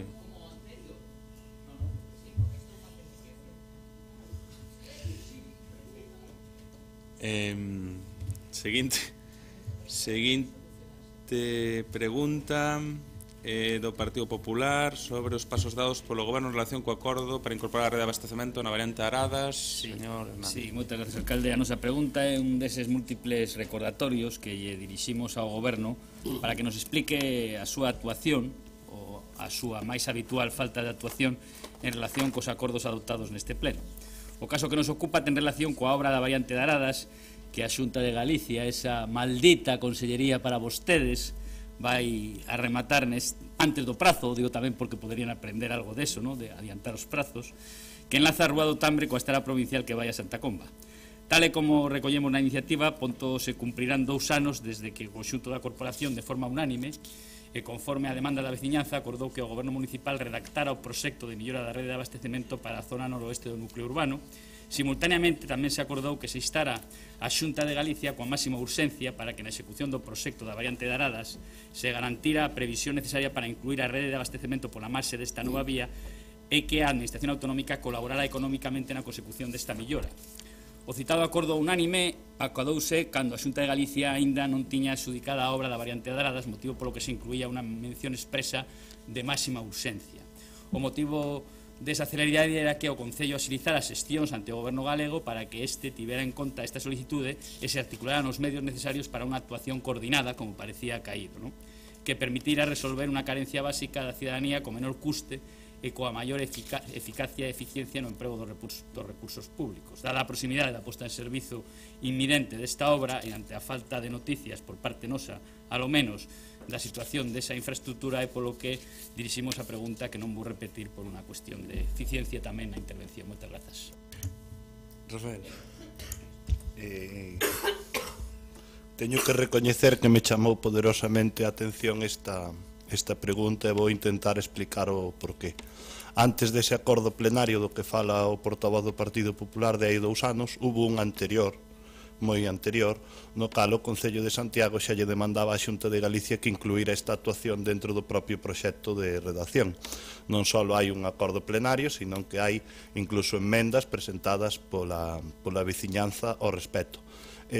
Sorprendentemente, pois, esa conselleira, que tanto nos quere, que tanto se preocupa polos intereses dos veciños de Santiago, pois nese proxecto non estaba incluída a actuación de abastecemento e saneamento, que por outra parte houbera sido lóxico, xa que era pois o 0,5 ou 1% do orzamento total da obra. a raíz do requirimento este que se me fixo hai 2 anos, notifiquei 3 escritos asinados por un servidor, por eso sei que o fixen, no cal lle solicitei á Xunta de Galicia tal cual lle trasladei o que se fixo dende aquí. O que nos transmitiu a Xunta de Galicia é que o convenio era imposible e o que nos ofrecían é que nos lle compráramos o tubo e que eles iban a facer a colocación, algo que non foi permitido polos que non se nos permitiu facer o expediente dende a casa, porque se entendía que carallo era eso de comprar un tubo e despois que o colocara outra administración non había, que non era nin de titularidade municipal, non? Entón, pois esa é a verdadeira razón pola cal non se fixo, non? Entón, por eso me chama poderosamente a atención que veñara esta pregunta e, insisto, notificouse 3 veces o acordo tal cual, ademais plenario, asinado por min, busquei varias fórmulas e a única fórmula que nos dou a Xunta de Galicia non a viabilizaron técnicamente porque non nos permitiron comprar ese tubo para que o suministrara a Xunta de Galicia, porque non había maneira de que fora certificado. A partir de aí estamos traballando en ver que posibilidades hai de facer esa actuación por outras vías. Eu asegurolle que me houbera gustado que se quedara feito coa execución desta obra. En todo caso, facilitarei os escritos para que vexa que o que dixen se corresponde coa realidade. Sí, non teño por que dubidar de que vostede remitiu 3 ou 4 ou 5 escritos, pero eu non teño por que dicirlle o que ten que facer para xestionar este concello. Hai unha figura que se chama convenio, en primeiro lugar. Por lo tanto, é posible conveniar. E vostedes non foron capaces de conveniar coa Xunta, non foron capaces de pechar un acordo, non foron capaces de instalar a tubería, e parece que a culpa agora é de nós ou da Xunta de Galicia. E, por certo, creo, vostede poderá corrixirme, que a instalación ia polo camiño de servizo. E non sei se o camiño de servizo pasa a ser de titularidade da Xunta ou do Concello, porque normalmente os camiños de servizo non quedan en titularidade da Xunta. Pero, en todo caso, insisto, señor Peña, si vostede en algún momento necesita axuda, humildemente lle presto axuda, é posible asinar un convenio, é posible financiar por parte dun concello a tubaxe, e que o resto financie a Xunta, e logo despois que a obra sexa titularidade do concello. Eso é posible, e, polo tanto, se vostede non foi capaz, pois será a súa culpa, non será a culpa da Xunta de Galicia. É lamentable que non teñamos esa instalación como consecuencia de que foi vostede incapaz. E mire que vostede é un dos concelleiros máis capaces deste goberno. Moitas gracias e máis. Un minuto, señor Peña. A ver, como é o tema? Para que haya un convenio teñen que querer os dous, non? Isto é como cando che gusta un meniño ou cando che gusta unha meniña, pois eso, dous teñen que querer. Eu non teño ningún problema, porque ademais é un tema que me mosquea, en que nos xuntemos coa persona coa que falei, coa persona que me dixo por expreso que non podía a Xunta de Galicia, que foi a que me denegou o convenio tal e como yo planteamos, e pois agradezolle este xesto que fai vostede para desbloquear este tema, e se nas vindeiras semanas o podemos resolvar, por min non vai quedar, pero asegurolle que fixen as xestións pertinentes. Agora eu non vou facer, se un non quere, obligarlle. A seguinte é unha pregunta ao PP sobre a nova Parque de Bombeiros e a continuidade do servizo. Claudio. Se non queres, non hai.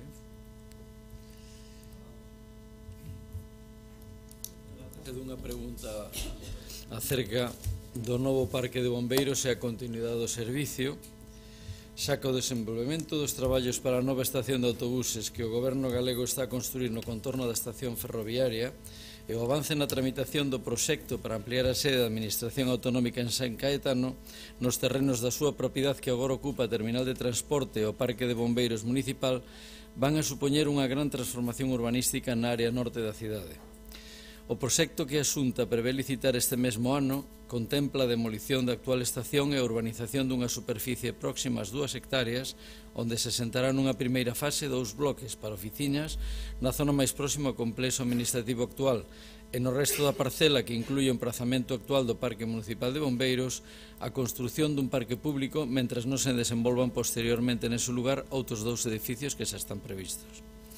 As previsións que manexa a Xunta de Galicia é que eses 2 primeiros edificios e o parque público estean rematados entre ano 2020 e 2021. polo que para permitir os traballos que se poderían iniciar cara a metade dese ano 2019 sería necesario que o Concello tivera buscado unha alternativa para albergar o servicio de bombeiros. A vista desta situación, formúlase a seguinte pregunta: que medidas ten adoptado o Concello para o traslado do parque de bombeiros e cal será a súa nova localización e como se prevé garantir a continuidade e a eficacia do servicio desde ese momento en que a Xunta de Galicia inicia a súa execución do proxecto de ampliación de San Caetano? Máis nada. Marta. Sí.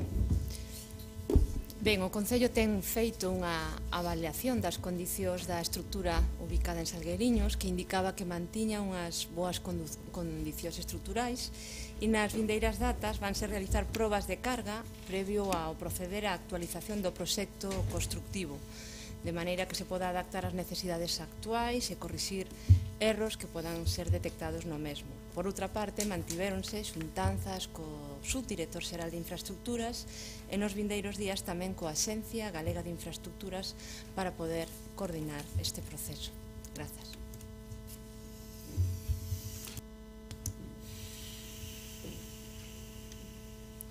Hai outra pregunta do BNG sobre a situación dun gandeiro no lugar de Reboredo, a Xionlla.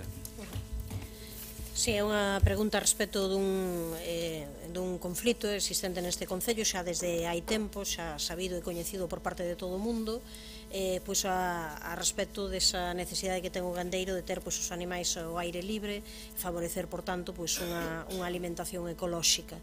Mais nos últimos tempos volveu parece que a resurdir un conflito que levaba un tempo, polo menos que non aparecía públicamente por comunicacións de sancións e de requerimentos á persoa titular desta explotación. Entón queremos coñecer a resposta ás seguintes preguntas. Canto custou o informe externo que realizou Verónica Gómez, que determina algo que desde logo é bastante singular, vamos a deixalo aí, que determina que únicamente pode levar as vacas a unha determinada leira 7 días ao mes, e cales foron os criterios utilizados para elixir esta profesional para facer este encargo, e tamén saber a este respecto cantas explotacións gandeiras actualizaron os seus datos nos últimos 5 anos por cambio de titularidade e a cantas lle requiriu o Concello de Santiago algunha modificación no relativo ao manexo de gando sobre as características das instalacións. Ben, por empezar a dar contestación, o antecedente deste proceso sería que no ano 2016, no mes de abril, chega unha denuncia do Seprona dicindo que é un problema de sanidade, pasa ao Departamento de Sanidade deste Concello, de Sanidade e Medio Ambiente, dicindo que é un problema de salubridade pola ocupación dunha parcela por parte das vacas a raíz de denuncias que entendemos que son veciñais, pasan ao Seprona, do Seprona pasan ao Departamento de Medio Ambiente e encárgase un estudio para ver se o que se denuncia naquele momento as vacas están estabuladas ali ou utilizan o pasto como tal, é certo ou non. Por lo tanto, este encargo faise do Departamento de Medio Ambiente, non sei como se selecciona en concreto esta persoa, pero o importe do contrato é algo inferior aos 3.000 euros, me parece, e a raíz dese informe, o que ven a decir é que nesa parcela, sendo solo urbano, sendo solo de núcleo rural, non pode haber estabulación, si pode haber pasto, pero non estabulación, e define cales son os criterios de pasto e de estabulación, dicindo que o pasto debe de ser inferior a 7 días por mes e que estar todos os días as vacas aí sería estabulación. É o que di o informe que se encarga. Con respecto á segunda pregunta de a cantos expedientes de cambio de titularidade hai, eu diría que constanos en concreto, que a raíz da investigación o que fai é actualizar o seu expediente, estaba a nome de Jorge Piñeiro Mujico, actualiza, fai unha comunicación previa, un cambio de titularidade e actualiza a explotación de Zanca SC. Non hai unha inspección maior, sino que no procedimento de inspección deste Concello en disciplina urbanística se priorizan sempre aquelas que veñen a través de denuncias de particulares ou, como é neste caso, doutra administración. Por lo tanto, a inspección nace a raíz dunha denuncia do Seprona e, por lo tanto, aí é onde se abre un procedimento de disciplina urbanística donde do informe desta enxeñeira agrónoma contratada a través do Departamento de Medio Ambiente se define o que é estabulación e o que é utilización de pasto dunha parcela.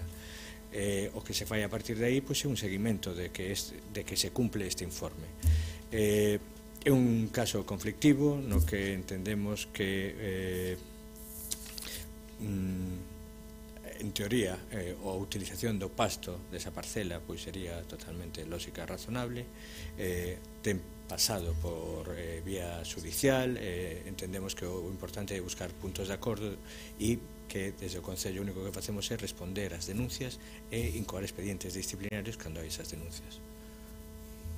Ben, entón, para que fique claro únicamente, só unha explotación gandeira nos últimos 5 anos fixo, só esta, foi a única que actualizou os datos por cambio de titularidade e non se requiriu a ningunha outra nada sobre as súas titulacións. Esa é a resposta.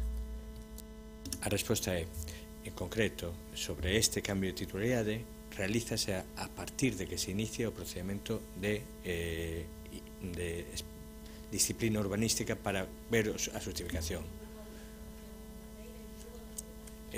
Non está a pregunta feita hoxe reiterada hoxe a pregunta reiterada hoxe no Departamento de Disciplina, cambio de titularidade de explotación agrícola como tal non consta, non te podo decir se hai alguna ou non. A contestación de disciplina urbanística desta mesma mañán é, pero hai ou non hai? Non. Esta se abre expediente porque hai unha denuncia e a raíz deso faixe o cambio de titularidade. Bueno, logo si que podedes seguir dando información. Hai contestación do Departamento desta mañán. Incluso Rafa tamén pode dar información, non, Rafa? O BNG sobre a xuntanza que hubo co propio gandeiro no Concello.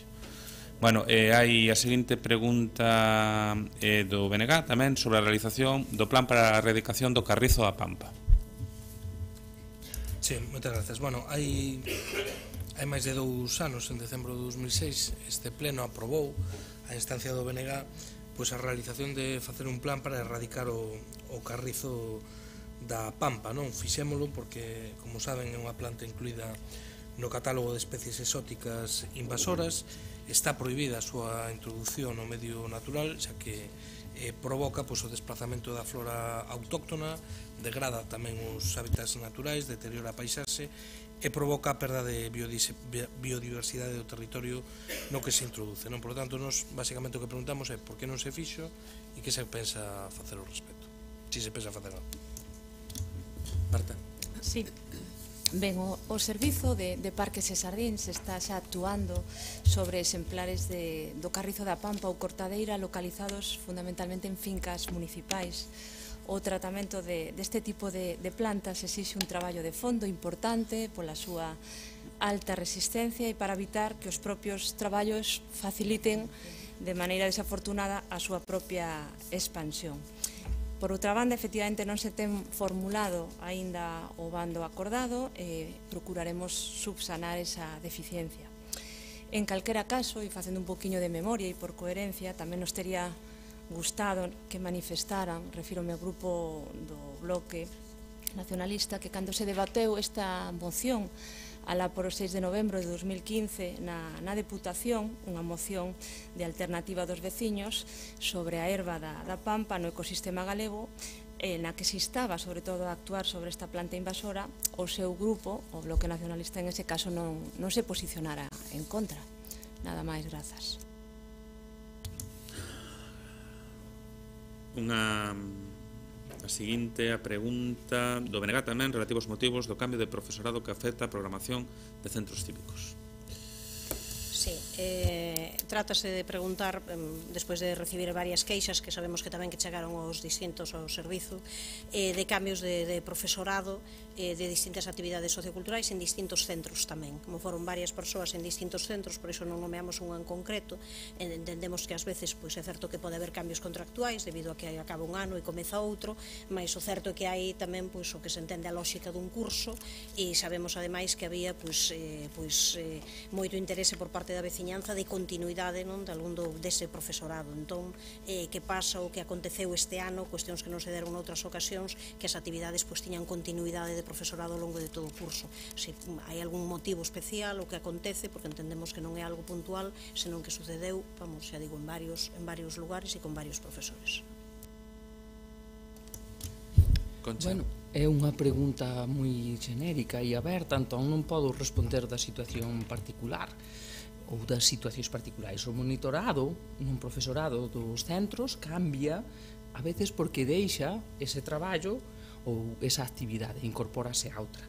Tamén a veces se cambia porque hai reiterados incumplimentos, por exemplo, cos horarios ou ca chegada. E a veces porque hai descontento do grupo. E cando mudamos a algún dos grupos ou ao monitorado dese grupo, podemos afectar a outro. E iso ocurriu en algún caso que afectamos a outro dos grupos en canto tuvemos coñecemento de que ca muda dese monitorado ou dese monitora en concreto estábamos afectando tamén a outro grupo ou a outro horario, reconducimos a situación. É o que podo respostar xenéricamente.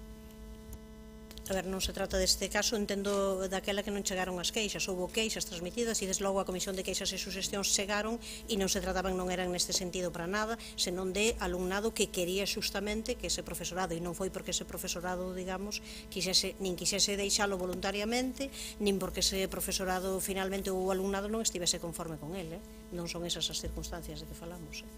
Supoño que te refires a da última queixa que entrou, que é referida aos grupos de teatro Don Sánchez. Entón, un deles mostrou queixa previamente e cando mudamos ese monitor afectamos a outro grupo. Despois de recibir a queixa, que recibimos, obviamente, como vos, reconducimos a situación. É o que podo decir, recibimos o grupo afectado e reconducimos a situación, se nos referimos a ese.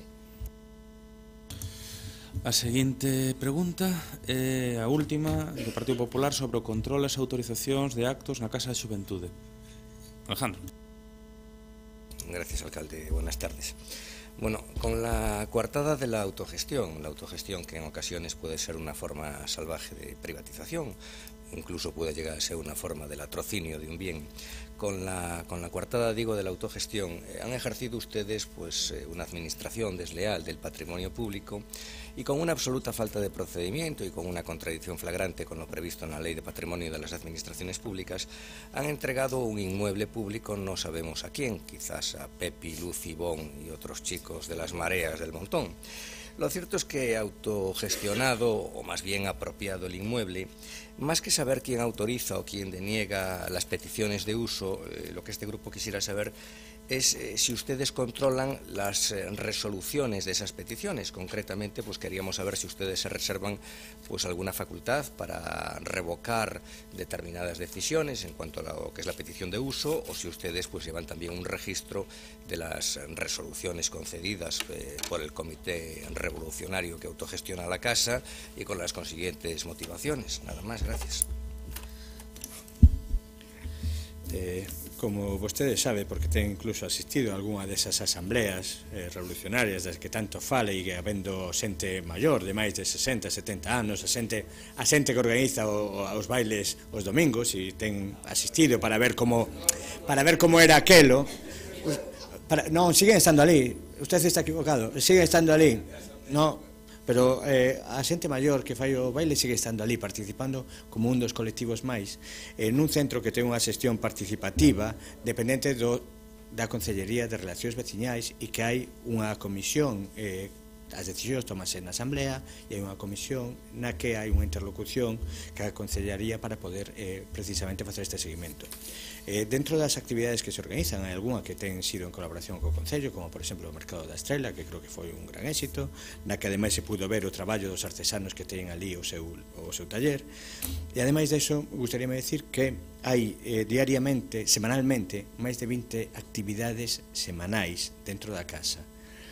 Ademais desas máis de 20 actividades, creo que hai algunhas institucións, hoxe estuvo aquí as plataformas feministas que utilizan, creo que con gran acerto e con gran que están bastante descontentas con esa utilización, dalles unha solución a un centro que poden utilizar para preparar precisamente as súas actividades, pero tamén sería o programa Boas Noites, organizado polo Concello con outras asociacións veciñais, e que, polo tanto, esas máis de 20 actividades semanais que hai dentro da casa funcionan axeitadamente. Si é certo que hai unha serie de actividades que non se permiten, aquelas que teñen que ver co intercambio económico. En concreto, esa actividade pola que vostede saca esta pregunta hoxe, que sale no periódico, no Correo Gallego, pois realmente é unha non actividade solicitada, porque realmente unha persoa a título individual preguntaba se era posible facer ali un mercadillo dunha actividade que era o mercado de autoproducción, pero que ese mercado de autoproducción dixo claramente que desvinculábase desa oferta porque o seu objetivo é facelo no mes de xuño e non no mes de febreiro. Por lo tanto, tense denegado algún permiso cando había transaccións económicas polo medio, pero habitualmente habilítanse todos os que é posible a través da asamblea e dese grupo de xestión participativa e, por lo tanto, esas máis de 15 ou 20 actividades que se realizan semanalmente realízanse sin ningún problema, dando apoio e cobertura a grupos como a Plataforma Feminista, o grupo de xente maior que vai a bailar os domingos ou outros moitos grupos para poder facer ali as súas actividades. Gracias, señor Duarte. La verdad no sé para qué preguntamos, porque yo le he preguntado qué actividades habían denegado y cuáles habían sido las razones, y no me las ha explicitado usted. Claro, menudo cinismo decir que allí se deniegan actividades que suponen transacción económica. Se deniegan algunas, porque allí hay despachos de actividades que implican transacciones económicas, a través de fórmulas cínicas como el crowdfunding y cosas de este tipo, pero son transacciones económicas en las que se dan cursos y se dicen el precio. Bueno, son precios de referencia a voluntad. Ya, bien, en fin.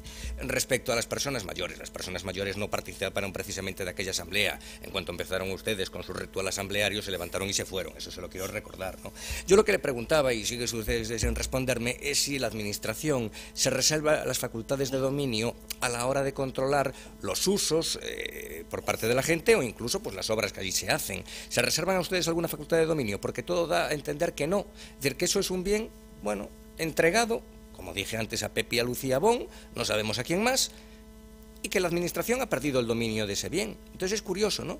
Es decir, teníamos un bien que estaba calificado como bien de dominio público y hoy es un bien de dominio privado.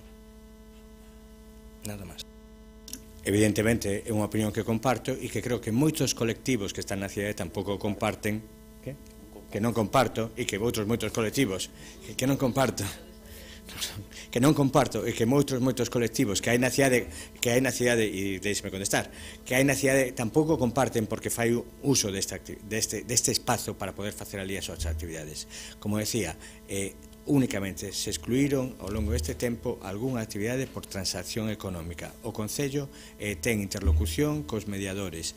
Autorizouse así o mercado da Estrela porque unha decisión, unha acción municipal. E hai ese control. De feito, o que sí podo decir hoxe é que para facer o concurso de ideas de mellora da fachada e de permeabilidade ca conexión co Parque de Belvís entre a Praza Matador e o Parque de Belvís, hoxe, ahora mismo, no Colexio de Arquitectos de Galicia estánse debatindo para aprobar ese concurso, para poder ter un concurso público que permita esa rehabilitación da fachada que ademais, por desgracia, non temos a partida económica porque non aprobaron vostedes os orzamentos. No, ide rematando. Logo, se queredes ahora no descanso, gastades de 15 minutos sin con falar desto. Vale? Veña, seguimos logo. Xa está. Non está o concurso aprobado no Colexio de Arquitectos. Están as bases do concurso aprobadas no colexio, quere decirlo. Para facelo. Para facelo canto?